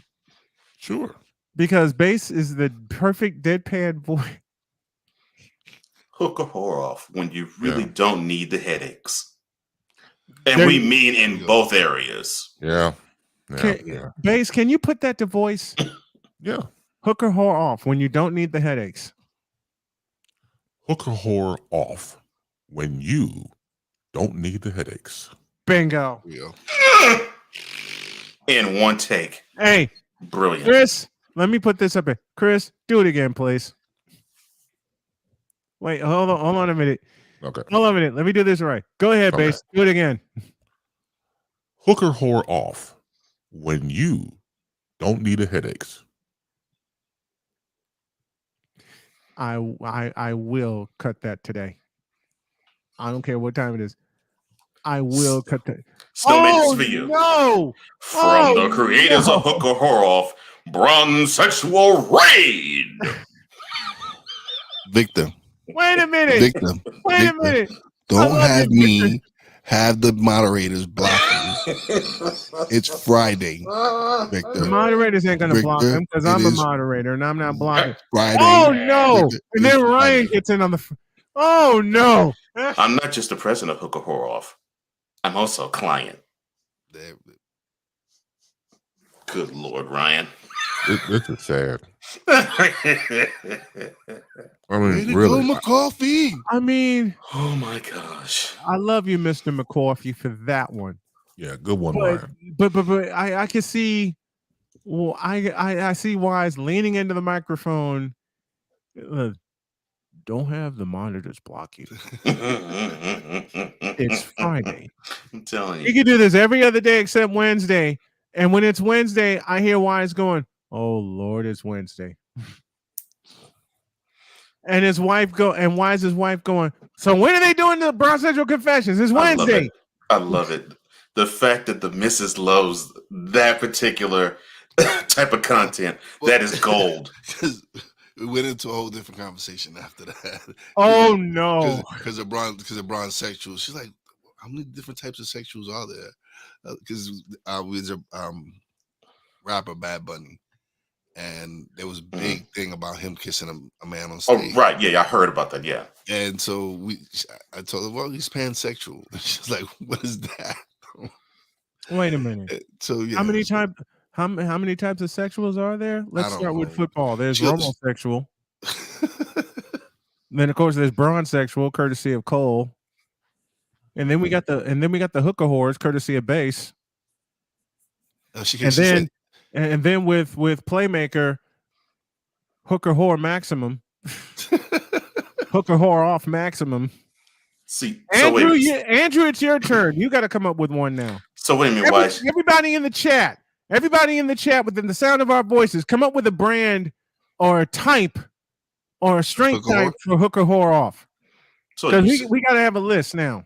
So you said that the conversation between you and your wife, it spiraled into something else. You talk about Bad Bunny being a pansexual. Yeah, and she goes, "Oh, why?" She goes, "Well, why can't he be a trisexual?" I'm like, "Oh."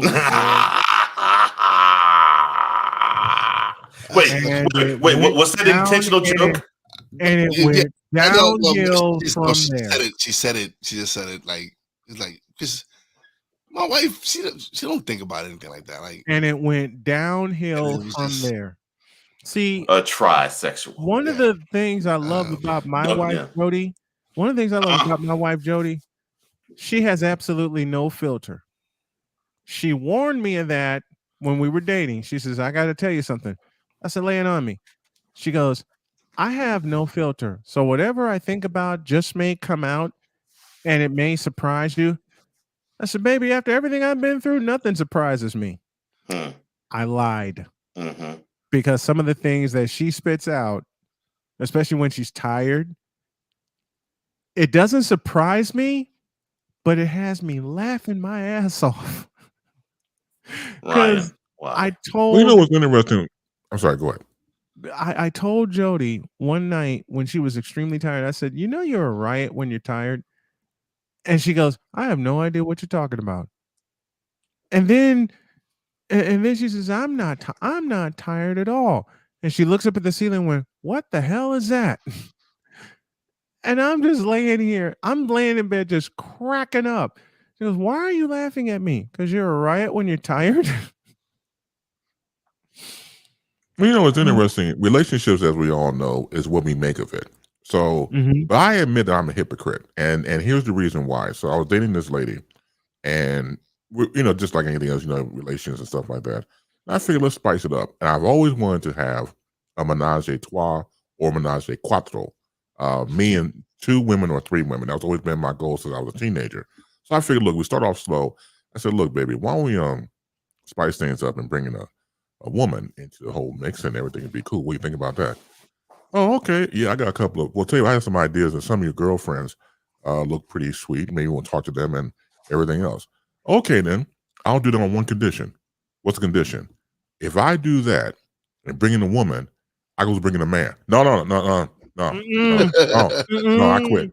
No, I'm out. No, I didn't even look. I walked away. I said, you know what? Case closed. Because I'm a hypocrite. I can't think of someone, banging. Wait a minute. Right. He said, I quit. I quit.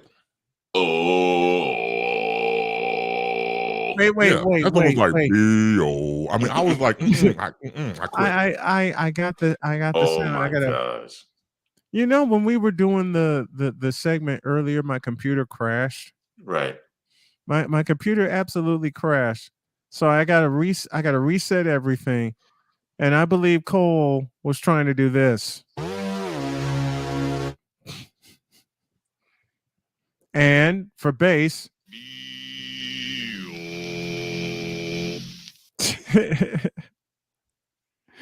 can't go wrong with cartoons. He said, I quit. I quit. Look, you bring another woman. Wait. There's your question for you. Sick dick. Was Chris Bass playing Isaac Hayes' Moonlight Loving in the background? Not that night. Not that. Now when he said, as soon as he said I quit, all the sound went off. Yeah, because the visual came to mind. And I was lights out. No. What did you say? I said, I quit. I'll never bring it up again. I never did.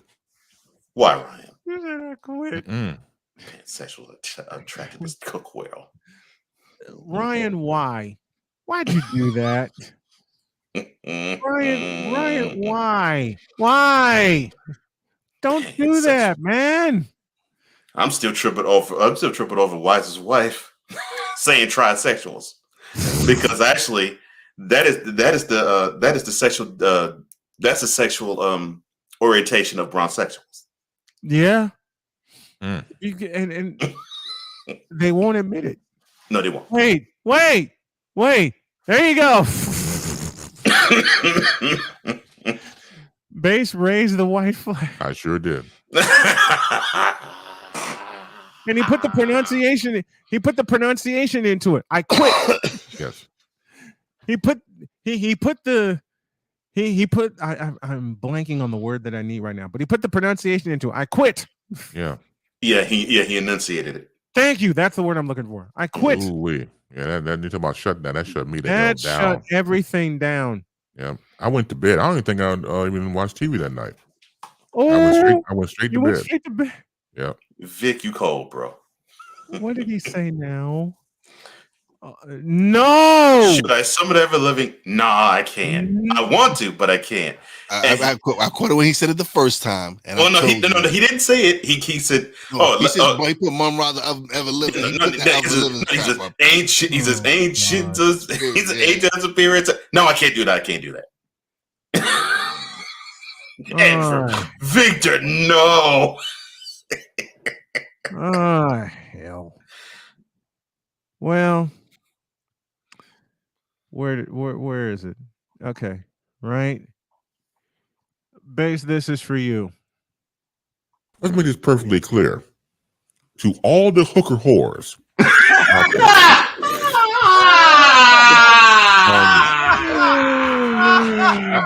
With a deadpan face.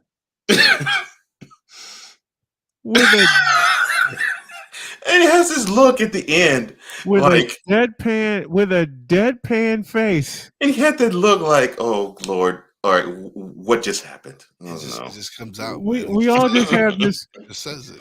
He just spits out with a deadpan. Spits out fire to all the hooker whores. Straight fire. We're all laughing our asses off, and Bass is just sitting there going, He's I didn't do nothing. composed. I ain't He doing was just composed. He's just Yeah. Base is just as I don't know why you. I composed. don't know why y'all tripping. I'm He's just as composed. Looking it's around just, going, yeah. I didn't do anything. I ain't doing it. It's like Friday at 9.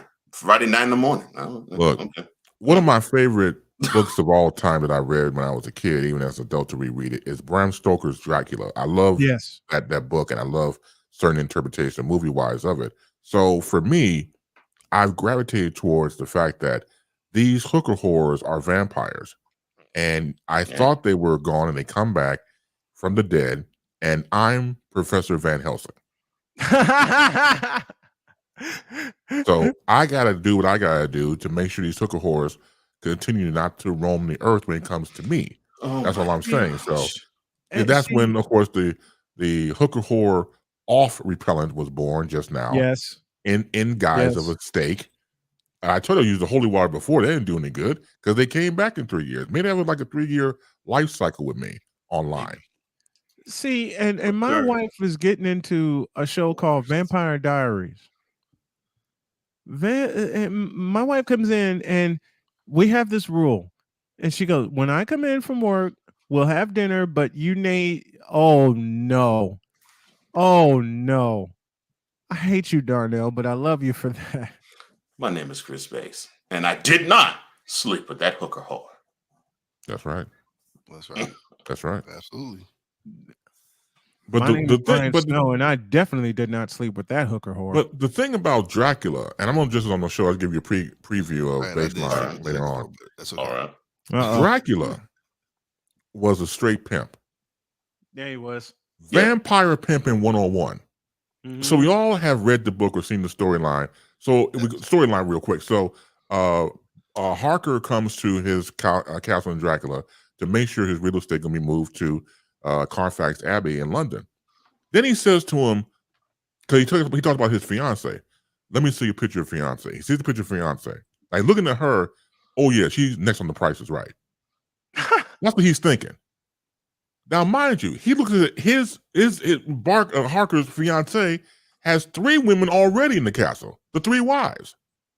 Mm-hmm.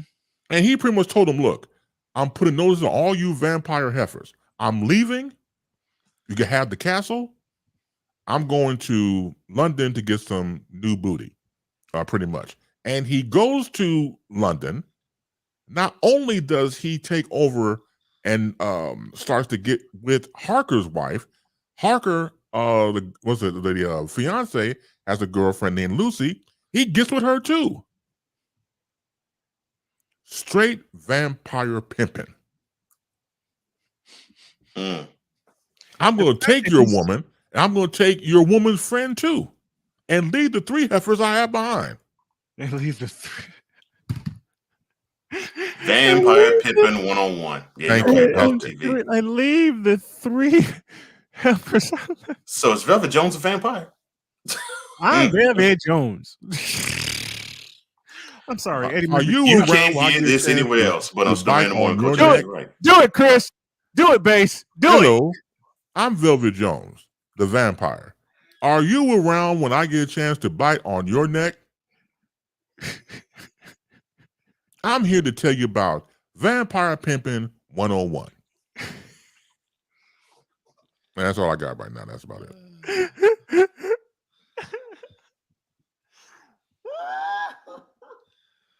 Go had to leave.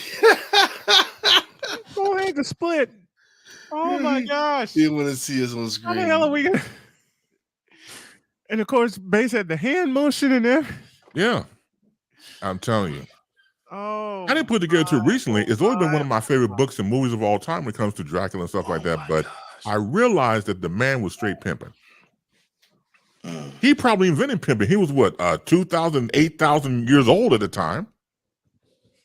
He probably was there when pimping was put on into tablets and class. Oh my gosh. You a bad mofo, I'm telling you. Leave the 3 women you have behind. Go across the seas to get some new women. Oh my gosh. Look at the picture pretty much. I'm going to take your woman and take your woman's girlfriend too. And leave the 3 heifers behind that I had. Oh, Lordy. Thank you, Bass. Thank you so much for these last 35 minutes. Yes. Oh, you're more than welcome. Oh, man. thank you. Oh, thank you. Baseline this afternoon, 5 Eastern, 4 Central. If I ever stop laughing, I will call in and check in with you. We all will. We Well, love thank you, you. I babe. appreciate that. That means Thank the you world so to me. much, man. Thank you, Thank man. you so much. Oh yeah. Oh, Lordy. Don't soil this program by putting crap on it. Joe Buck, I cannot take him. I just no dice. I'm glad Carlos Loser finally took the kiwi off his face. It should be on your shoes, not your face. It's kiwi shoe polish, for God's sake. LeBron should come clean about his age. I wish, baby Jesus, that I had alcohol in this container, because I need some after watching Screaming Nate Smith. Baby Jesus, really? 6 pounds, 7 ounces. Go tell 5 of your friends and 8 of your enemies that Chris Bates will be in the air.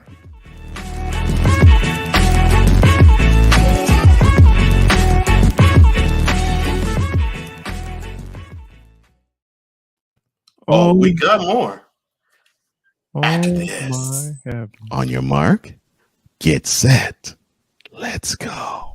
Cause we take this job so serious. All of it, between 2 people and 4 nostrils, all of it was gone.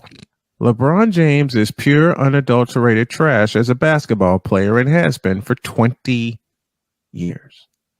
We don't want to see that. Wait a minute. We don't want to see the cap, bro. Number 420. Wise El Jefe.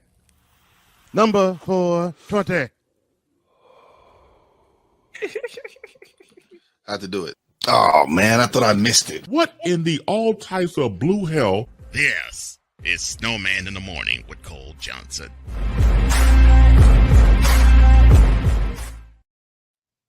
How the hell are we going to top what the hell just happened? Can't. I'm not even going to try.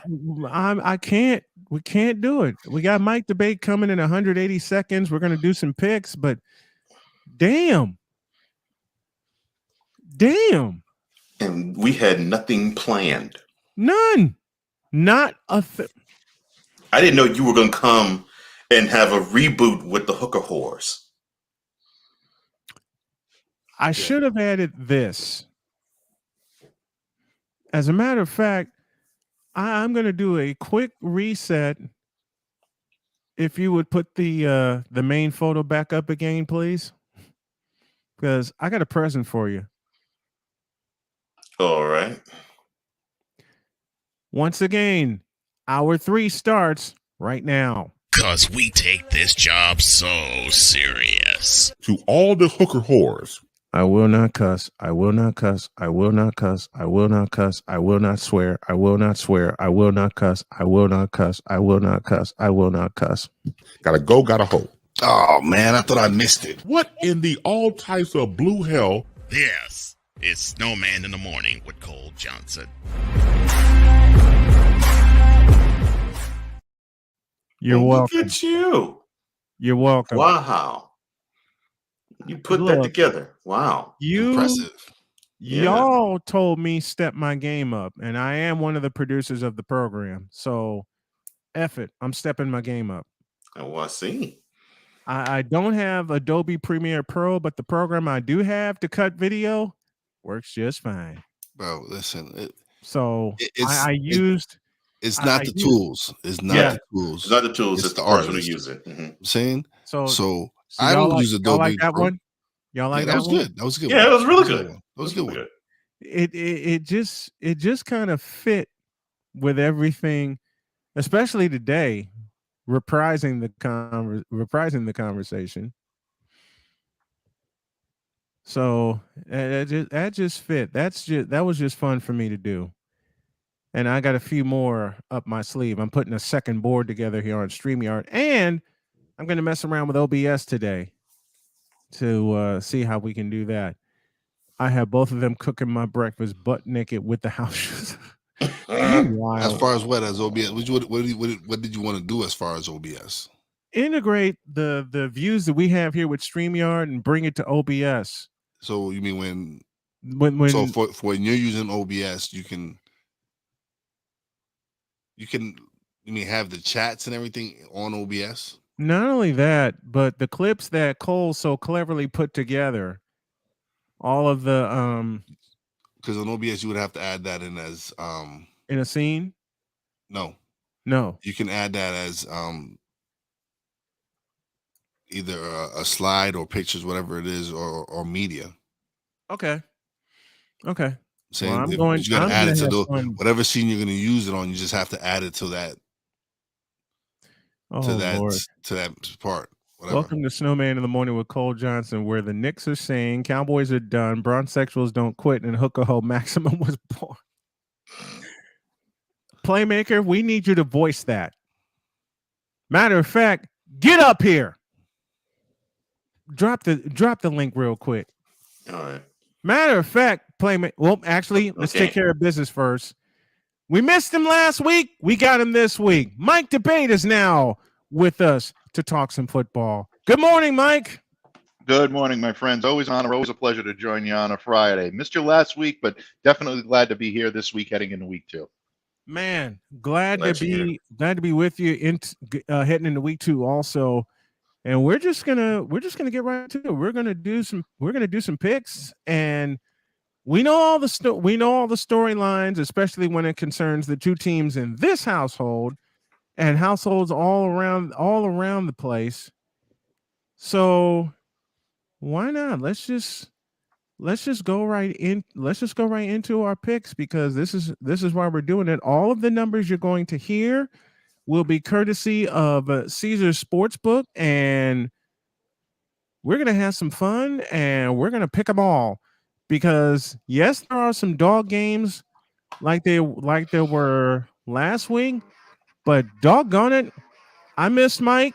We're going to do some picks, and we're going to start in New Jersey. Giants favored by 2 over the Carolina Panthers. What? I'll start this round by saying I picked the Giants. I'm laying the points, and whatever the over/under is, I'm going over. Let's go to Mike. What? Yeah, I mean, I'm a little surprised by this, but I would say that I go with the Giants as well. I thought they really did some good things last week, rallying late, beating the Titans. Saquon Barkley, I thought, showed that he's capable of returning to form and where we saw him previous years. I think he's going to carry the team again this week. I think the Giants go to 2-0. That's a big surprise for a lot of people, but I like the Giants in this one as well. To Wise up top. Really? You really want me? The Giants, man. And Cole, do you make it unanimous? Yeah, it's unanimous, but who's smoking? The Giants by 2? They're going to disrespect the Giants that bad? Because the Panthers are horrible. Caesar Sportsbook, to answer your question. This is where all of the spreads come from. Let's go to Jacksonville. Colts with a tie on their record. Jaguars with a loss. Indy favored by only 3.5. They break the jinx, and they break the jinx big time in Jacksonville. I don't see why Jonathan Taylor doesn't get at least $1.5 billion against that Jaguars running game. The Colts will win, and I'm laying the points. Mike? Yeah, I think the Colts will win, and I'm laying the points as well. They haven't won in Jacksonville since 2014, the last I looked. That surprised me, but I do think they right the ship here without any question. The Colts, obviously a little bit of a tough game last week against the Texans, but I think they right the ship this time. No rally for the Jaguars. The Colts take this one. Top shelf to Cole. I'm sorry, the Colts are not an NFL franchise anymore. I take the Jaguars. Damn. Okay, Cole, finish. Wise, finish it off. I'm actually looking at Jacksonville. They've defeated them the last 4 at home. No, more than that. More than that. Last 7. Oh, last 7 at home. Yeah, last 7. I'm gonna go with the Jags. I'm not. I'm going with the Colts. This is where they regain their franchise tag. Let's go to Levi's Stadium. 4:05 kickoff. 49ers and Seahawks. And this is one of the biggest spreads of the week. 49ers favored by 8.5. This game is on Fox. Fine. Y'all want to doubt the 49ers? Go right ahead. I'm picking the 49ers, and I'm laying all 8.5 of those points because they're going to run for 300 yards against that porous Seattle run defense. Mike? Yeah, I think a lot of people are high on Seattle right now because of how they performed against the Broncos on Monday night, and they did a good job. I mean, there's no question about it. Give them the kudos. A lot of people didn't think they'd win that game, but short week, that's going to be a challenge. But to me, the bigger challenge is facing the 49ers on both sides of the ball. You mentioned the running game. They're going to do it. You mentioned the offense. I think they get right. Yeah, Seattle takes this one and they cover. Excuse me. I think San Francisco takes this one over Seattle and they cover. And I think they'll cover too. To Wise. I have no faith in Geno Smith. He had a good game in Denver, but I just feel they can't stop the 49ers run game. And Thank you very much. I got to give, even though with Elijah Mitchell down, they still got some capable running backs, and so I'm going to go with the Niners. Yeah, and Trisha Bray is one of our guest pickers in the chat. She's going with the 49ers as well. So is Andrew. Cole, finish it off for us. Do you make it unanimous? Geno Smith, you'll have a lot of time to write your haters on Sunday. Mm-hmm. You know, you proud of that time. And he's going to spend a lot of it on the ground. Yeah. You're proud that you had that effort that basically you should give your defense and the 2 running backs for the Broncos credit for. Okay, fine. You will be the reason why they lose this game easily, the 49ers. Easily the 49ers, and I'm picking them to cover. Bears and Packers on Sunday Night Football at Lambeau Field. Bears 1-0, Packers 0-1. When was the last time we saw that? But it's at Lambeau. The Packers are favored by 10, and it's Aaron Rodgers at Lambeau Field. If it's anything like I saw in 2018, I'm taking the Packers, and I'm going to take them to cover. Mike? Yeah, I know the Bears are riding like the era of good feelings about beating the 49ers, but don't forget they need a driving rain to do it. Yes. Look, you're looking at the Packers right now. Like you said, this is Lambeau. This is Aaron Rodgers trying to get the passing game back on track, and I think they will get it going. Right now, I don't see the Bears being able to pull this one out. It might be a little closer than people think, but the Packers are definitely pulling this one out. Up top to Wise. Oh, do I really got to pick this game, man? Well, we know which way you're leaning. Just make it official. Actually, listen, I don't have faith in the Packers receivers, man. Just like I feel like Aaron Rodgers feels like he doesn't have his best receivers. None of those guys really showed me anything. And I don't think they have the same team that they had the last few years. Devontae Adams was a big part of that offense. Lazarus is out. I don't know if Aaron Jones is the answer at running back. He hasn't really shown me anything. But the Bears did need a monsoon to beat the 49ers. So let's go with the Packers. Cole, finish it. I'm rooting for the Bears. Yes. I'm rooting hard for the Bears. I want the Bears to at least cover this 10-point spread. I want the Bears to select these fools, but I know it's in Lambeau, and I know that bad liar it does actually own. You know them. what? I'm gonna change. I'm gonna change my pick. I'm doing it here. The game hasn't been played yet. I want the Bears to win, and I want them to cover. I'm going to pull a reverse. I'm going to take the Bears, and I'm going to take all 10 of those points because I want them to pound Aaron Rodgers into the dirt at Lambeau Field. Unfortunately, what I'm going to do, though, is I'm going to actually show faith again in the Packers. Don't do that. I unfortunately have to because they should win this game. So yes, I picked them over the Bears. Look, if I'm wrong with this, then the hell with it. I'm just wrong. I had a bad week last week. Tricia says Packers by 3. She's going with them by a field goal. Now to a game that's a dog game for me. Jets and Browns, with the Browns favored by 6.5. And it's a 1:00 kickoff. I am going to do a chant I never have done on this show in 9 years. I will do it today. Jets, Jets. Just end the suffering. Just end this. Yeah. Because they're not winning that game. You know what? I'm not even going to pick this game. I'm going to call a mulligan on this game. I can't do it. I just can't. Mike probably can. 6.5 is the spread in Cleveland's favor. Mike? Brian, you've known me long enough to know that I can't pick the Jets to win any game. I know. It's not in my contract. It's not in. It's not in the contract. Your Patriots blood just won't allow you to do it, huh, Mike? It just will not allow me to do it. I can't do it. And I don't expect you to. I don't either. Oh, look, there's still some Patriots blood running through that Cleveland Browns organization and Jacoby Brissett. I think he'll play better in his second start for the Browns. I think they do go 2-0. I do think they take the Jets, but this will be a closer game than people think. I mean, the Jets, there are budding seedlings of what they're trying to do, but they're simply just not there yet. Yeah, Wise, finish it. Joe Flacco. That's all I have to say. Joe Flacco. Then that's Browns all. win. Then that's all I need to hear. The Jets? No, he said Browns. Brown wins. Oh, I was about to say. He said Browns. Well, I don't know. He said Browns. Joe Flacco. And that makes That's what I have to say. And that makes it unanimous among us. Let's go to Detroit. 1 p.m. kickoff. Washington Redskins F the Commanders. Washington Redskins and the Detroit Lions. Detroit favored by a point. I don't care. It's the Detroit Lions. I'm going with the Redskins, and I'm taking that point. Mike? Yeah, I'm going with the Commanders as well on this one. Look, bottom line, I know Detroit is favored for the first time in a long while. This is a big moment for them, but I think that what you saw from the Commanders late in week 1 is what's going to carry over into week 2. And again, like you said, this is the Lions. I think it's going to be a tough game for them to be able to hold up. I like the Commanders in this one. It's going to be close, but I do like the Commanders in this one. Let's go up top to Cole Johnson. Do I really have to pick? Because I really want this to be similar to the Texans and Colts. I really want both these teams to tie, but since I have to pick a team, okay, fine, Commanders. Wise, finish it.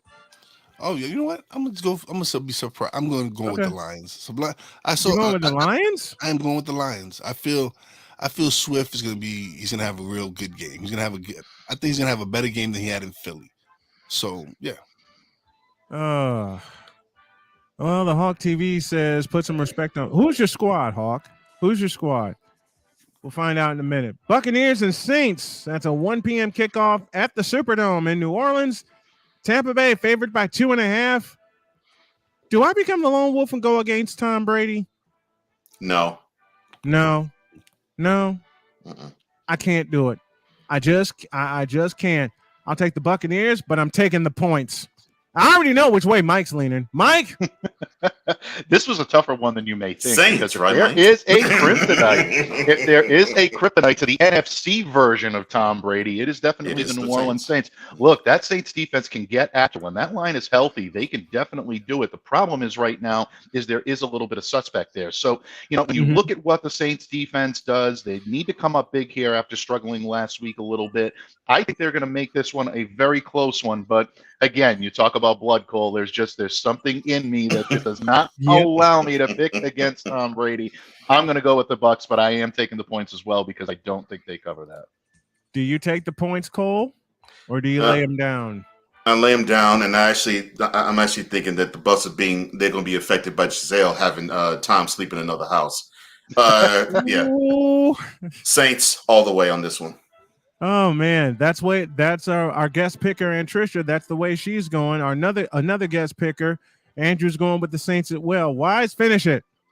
I'm going with the Saints. I actually think Jameson has something. He had a great game last week. He came back and led them to that victory. And again, the Saints played the Bucs real well. It's just something about the Bucs. They step up every time they play the Bucs, and then they're playing at home as well. I think Saints are going to beat the Bucs. It's like we said, if there's a kryptonite in the NFC for Tom Brady, it's been New Orleans. Let's go to Pittsburgh. Here's one that Mike's going to have fun with. Patriots 0-1, Steelers 1-0.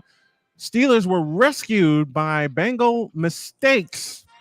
The Patriots, they played Miami. There's the Patriots kryptonite. It's a 1 p.m. kickoff, and New England's favored by 2. I'm taking the points, but I'm going with the home team on this one. Mike?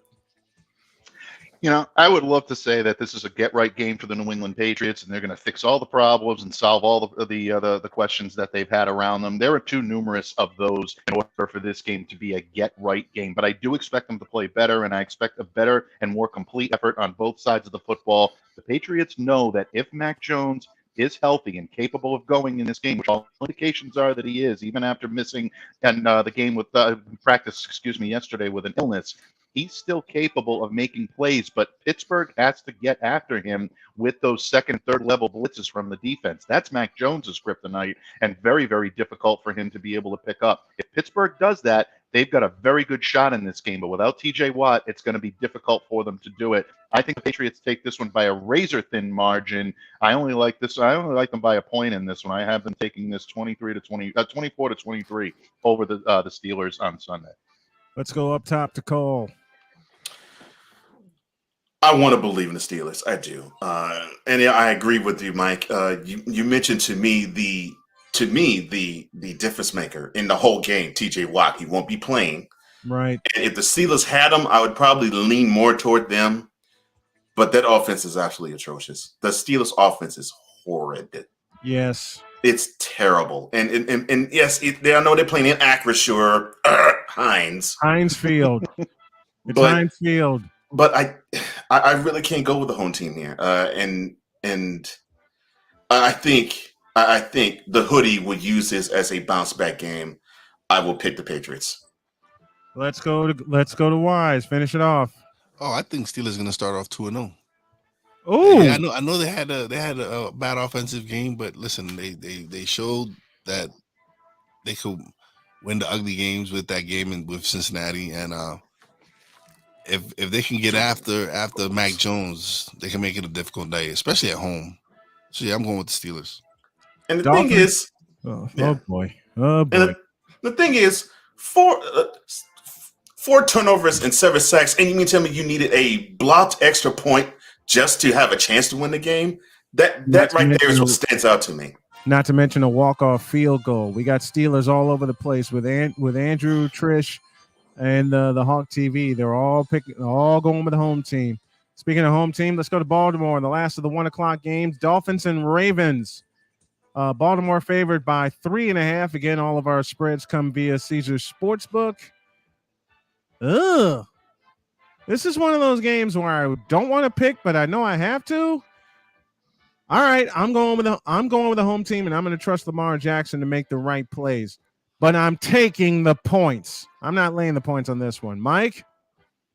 Yeah, I'm doing the same as well. I like the Ravens in this. Look, this is like a ghost of Christmas past and future. Last week's opponent for the Patriots against next week's opponent for the Patriots. So I'm going to be dialed into this one. I saw enough of Tua Tagovailoa to know that he can hang with any team. But the problem is there's still some arm strength issues that will become a problem when you're facing a defense that is ready to shut him down. I think Baltimore comes in knowing that. I think they do it, and I think they take this one. But Miami, I can tell you from last week's game, they're for real, and they didn't even be able to show what they can truly do. Patriots did a very good job of shutting down that run game for Miami. Someone you know very well, Brian, and Raheem Mostert wasn't able to really get on track along with Chase Edmonds. If Miami can get those guys involved early, could be a different outcome, but I still think Baltimore is the better team at this point. All right, let's go up top to Wise. I'm surprising myself with this pick. I'm actually going with the Dolphins, man. Actually, I like what they have going. Like Mike said, if they can get their running game going, it's gonna be a long day for the Ravens. If they can get the running game open, it's gonna open up the passing lanes for Tyreek Hill and Waddle. I like what Miami has on offense, man. So I'm going with the Dolphins. Let's go to Cole to finish it off. I want the Dolphins to show me they can do this on the road. Prove it to me that you can do this on the road. You did a good job at home. Do the same thing to the Ravens that you did to the Patriots. And if you do, you'll have my respect. Until then, I take the Ravens. Let's go to Los Angeles as we start our 4:00 game coverage. 4:05 is the kickoff. Falcons and the world champion Rams. Both teams are 0-1. Why is this a trap game in my eyes? I'm going with the Rams, but I'm taking the points. Mike? I'm going with the Rams, and I'm taking the points too, because the Atlanta Falcons do have talent on both sides of the ball. A.J. Terrell is still one of the better corners in this league. Kyle Pitts can make things happen as well. And I've seen Cordero Patterson be able to change the complexity of the game, so they'll keep it close. That being said, I still think Los Angeles wins this. They've been rested for 10 days. Bad showing against the Bills in their opening game. You know that Sean McVay and crew are going to want to right that ship. They're going to want to erase that bad taste. I think the Rams take this. It may not be a complete blowout, but they will take this comfortably. Up top to Wise. Yeah, I think the Rams having these 10 days off and getting. I think they get to right the ship. So I'm going with the Rams. Cole, finish it. Do you make it unanimous? Yes, because the Falcons don't know how to hold leads. And it's Marcus Mariota at quarterback. That should tell you everything you need to know. And yes, that chuckle about the Falcons holding leads came from me, folks. If you in case you were wondering, and it's the truth. Falcons can't hold leads, whether it's in the Super Bowl or this past Sunday, or this past Sunday, or against the Bears 2 years ago in their own stadium, or last year against the Cowboys. Yep. Speaking of the Cowboys, they get to face a pissed off Bengals squad with the Bengals favored by 7. Good. Then I say, give me the Bengals, and I'm laying the points because the Cowboys are going to get blown to smithereens in their own house. Mike? Yeah, I'm going with the Bengals, and I'm laying the points as well. Look, I know Dallas is talking a tough game right now about trying to step it up defensively. Trayvon Diggs went on the radio today, earlier this week, saying that we've got to step it up, we've got to do it. But you're not just facing a Bengals team that's coming in maybe a little bit miffed from last week. You're facing a very pissed off Bengals team, for lack of a better term. And Joe Burrow is going to have these guys ready. I don't think Dallas has the firepower with Cooper Rush under center. Yeah, the Bengals take this one, and I think they take it big. All right, up top to Wise. I'm not going to make the mistake and go with Dallas again. That's for sure. That last week I was last week I let my feelings for Tom Brady get involved in my decision, and so I'm definitely not making that mistake twice. You took the Cowboys last week? Yes, you did. You sure did. He did. I did. Like I took the Packers last week. I'm not going to lie. I did. Just like you took the Packers last week. So. Yeah. All right. I'm skipping over the Texans and the Broncos. That's a 4:05 game. Denver's favored by 10. Thank you. Let's go to this. Let's go to Vegas. Raiders and Cardinals. Vegas favored by 5.5. Good. I'll take the Raiders. I'm laying the points. Kyler Murray and the Cardinals don't know what the hell to do. They're going to start off 0-2 on the year, and it's going to be a long season. Mike? Yeah, it's looking like a long season in Arizona, and it's a little bit of a surprise to me, but things we've talked about regularly, Brian, on this show, and problems that just don't seem like they were addressed in the offseason. On the contrary, I think Las Vegas looks like they're playing as a more cohesive unit. I like what Josh McDaniels doing with the offense there. I like the Raiders in this one, and I like them to cover. All right, Cole, what you got for me? Well, firstly, the Bengals are going to spank the Cowboys. We know. Yeah, and the Broncos are going to bury the Texans. Now, for the Cardinals and the Raiders, so is Kyler Murray throwing a temper tantrum? Yes. You say yes, Raiders. Okay. All right, Wise. Raiders. I'm going with the Raiders. I think they have a much better team. We're all taking the Raiders, and we're all taking them to cover. Now we got a Monday night doubleheader, and we start in Rich Stadium in Buffalo. I know it's called something else, but for me, it's old school. It's Rich Stadium. The Titans against the Bills. The Buffalo Bills are favored by 10. I'm laying all 10 of those points. The Titans are porous on the line. Cincinnati proved it, and it's going to get proven again on Monday night. It's a 7:15 Eastern time kickoff. So I'm going with the Buffalo Bills and Josh Allen to blow them to smithereens. Michael? Yeah, you give Josh Allen and that Bills team 11 days rest. That's essentially handing over the keys to the kingdom. These guys are solid on both sides of the ball. They're going to come out playing strong. I know Buffalo has had its problems with Tennessee in the past, and I know people were talking about that this week. That's not going to happen here. I think Buffalo is the better team on offense and on defense. They show it on Monday night. Up top to Cole, first of the doubleheader on Monday. Yes, Mike, you mentioned it. I was going to say the Bills normally seem to have problems with the Titans, just as Josh Norman with the stiff arm that Derrick Henry gave him a couple years back. But this game's at home for them. I think they are really wanting to prove a point, not just last Thursday, but all throughout the year. The Titans just look absolutely atrocious at the lines. Yep. I agree with you. They look, both offensive line and defensive lines are not doing the job, and the Bills are ripe to pick them completely apart. And they're good. And the secondary really, I'm talking about secondary, the Titans. They really don't stand a chance against Josh Allen and Stephon Diggs and Gabe Gabriel.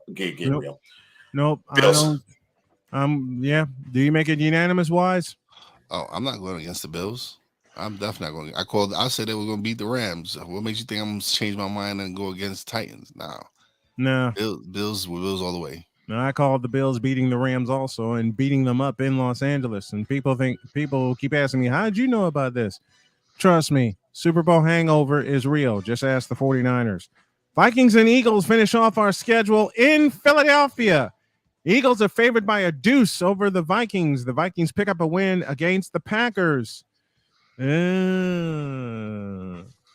going home team, but I'm taking the points. Mike?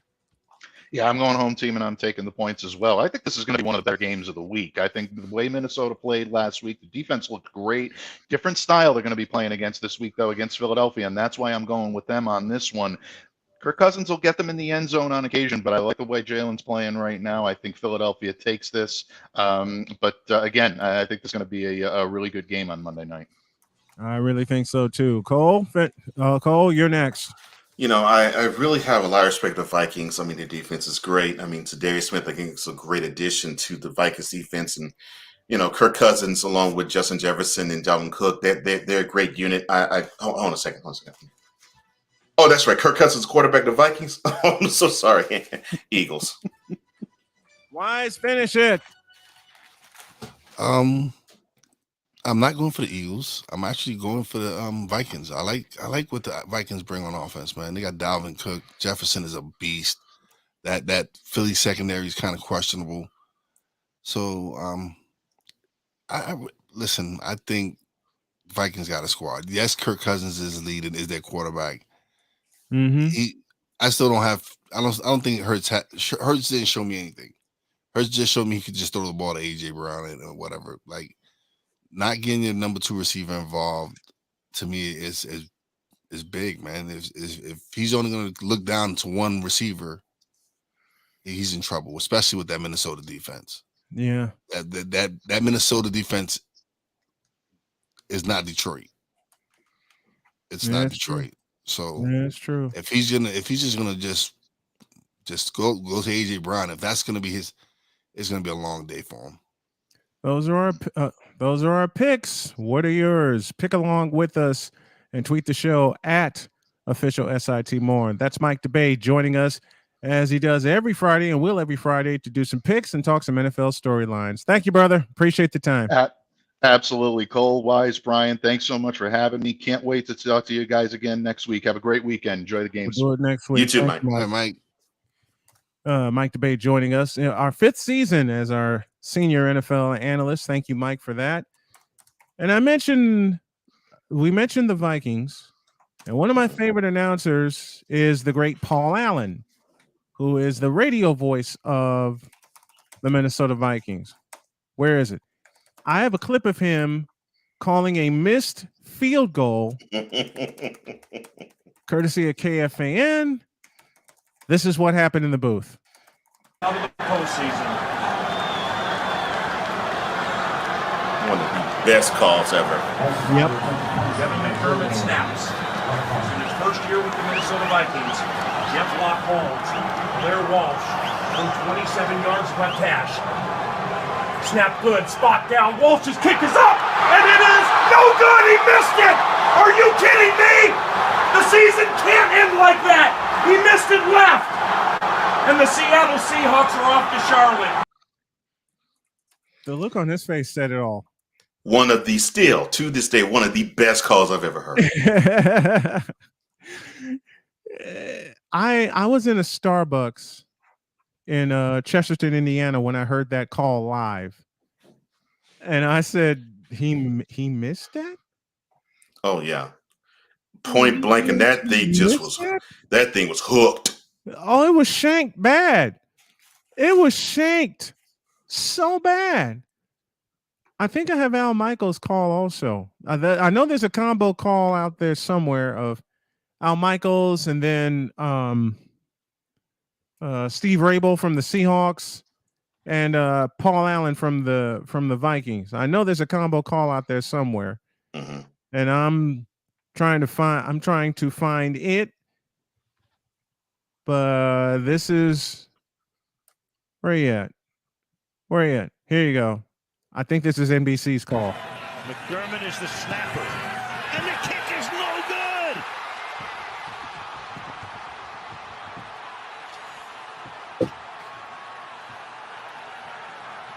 Wow.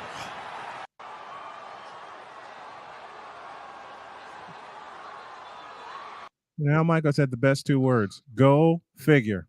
Man,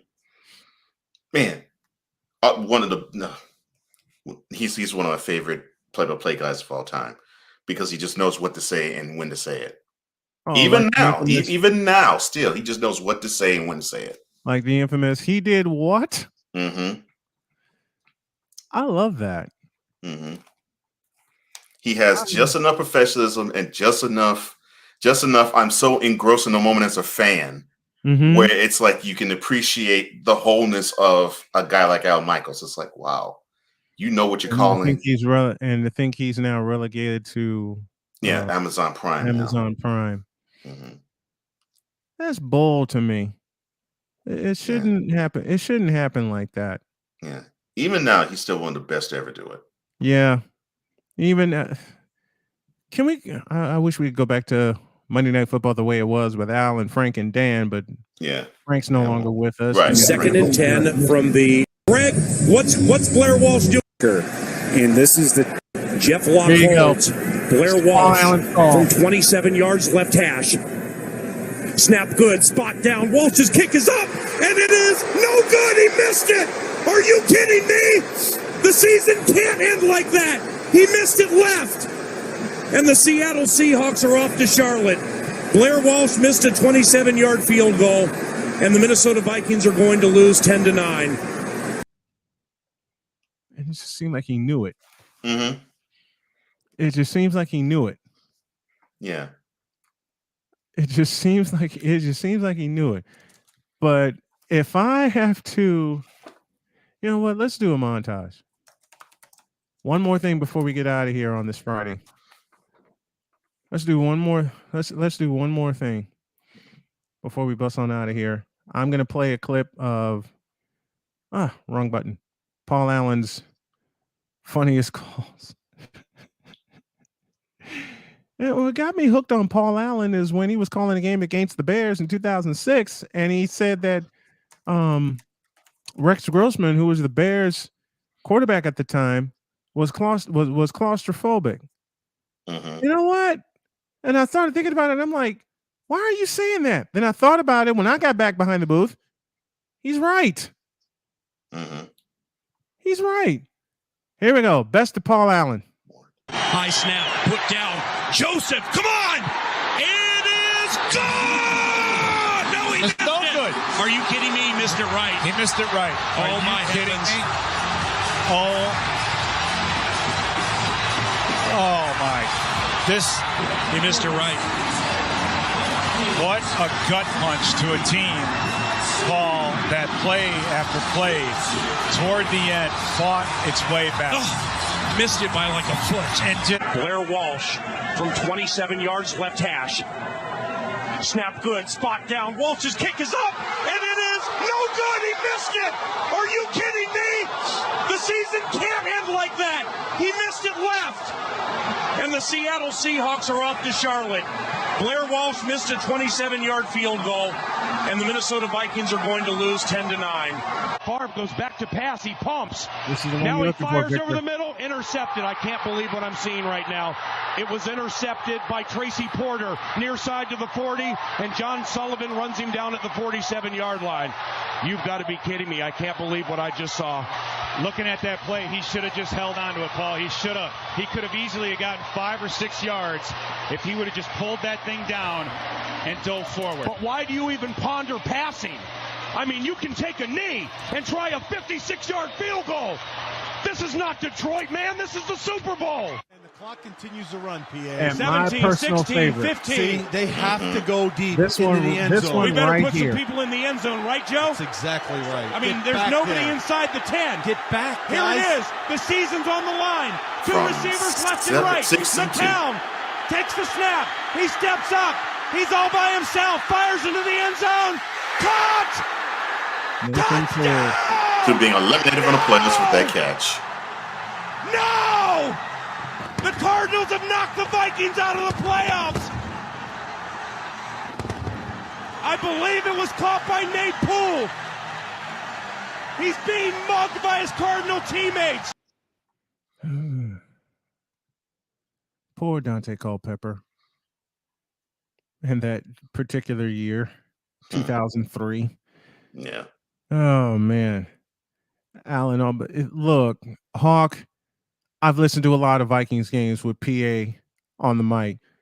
You don't know how many times he's almost cursed. Mm-hmm. You don't know how many times he's almost cursed. Brad Sham, too, for the Cowboys. Hell, I can honestly say how many play-by-play guys have almost cursed. I'm one of them. I've been there. I have been there. And holding your tongue in situations, and Victor can vouch for me. We did baseball together. Holding your tongue when you don't want to, toughest trick ever to pull off. The toughest trick ever. Now, I'll leave you with a couple of them. Ouch! My What'd bad. you do that for, man? My apologies. Just for that, I'll give you this. I'm out if there's no possession. 28 and 8 seconds remaining. The Knicks down by 1 with the ball. Starks, played by Jordan. Ewing out to set a pick. Here's Starks, changed his mind. Plenty of time on the shot clock, down to 10. Ewing for Smith. Smith. Smith. Stopped. Smith. Stopped again by Pippen. What a play by Scottie Pippen. Final seconds. Jordan for Armstrong. And the Bulls have defeated the Knicks. The Chicago Bulls with a couple of spectacular plays. Scottie Pippen stopping Charles Smith. And the Bulls won it. That last basket will count. The Bulls 97, the Knicks 90. Talk about wanting to hold your tongue. Marv Albert, longtime Knick broadcaster, sees that happen. It's all right. I'm over that. No, you're not. Yeah, I am. No, you're not. Because the look on your face when I queued up the clip told me that. Oh, I'm over that. Believe me. I am over that. Charles dunked the ball. That's all. But that's okay. It's near there. He missed it. It's all good. Scotty did great defensive play. Mm-hmm. Yeah. Let me get one more before we get on out of here for the day. If I can find it. I found it. Matter of fact, I got a couple more. This is for all the old schoolers in the house. Pass is deflected, going to be stolen, I think, by the doctor. Yes, he's got it. Here he comes. Ray rocked the baby to sleep and slam dunk. Thank you, Chick Hearn, for that call. Thank you, Chick Hearn, for that. And to finish it off. Jordan against Danny Ainge. Michael on the drive across the lane. Turnaround shot. Got it. 63 for Jordan. The game is tied at 131 with 1:10 left. A new NBA record has been set in the Boston Garden by an all-time great. I don't care if he's only played a year and change. He ranks right up there with the all-timer. That was said about you know who. Never.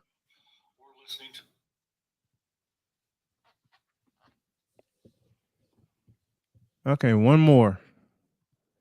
And this is for a certain group of people. Pressey looks to bring it in. He comes in and throws it away. The Bulls have it. Here comes Michael Jordan on the drive. 5 seconds. Jordan on the drive, right of the lane. 18-3.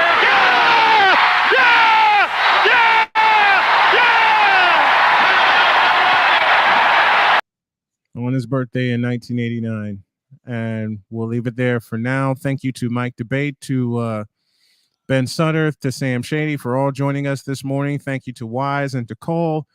I'll be off until Wednesday to simply rest upon doctor's orders. I'll be back Wednesday. Cole will take the chair for the next couple of days. Thank you all very, very much.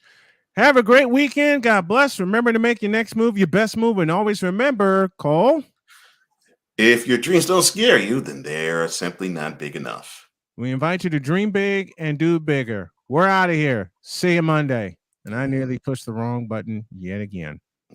Now I know I need to sleep.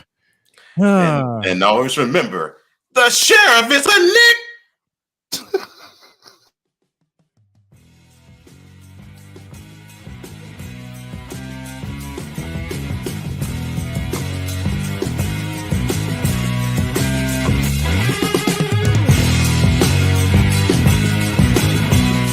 Thank you for tuning in to Snowman in the Morning with Cole Johnson, the hottest of hot takes and the coldest of cold, hard facts.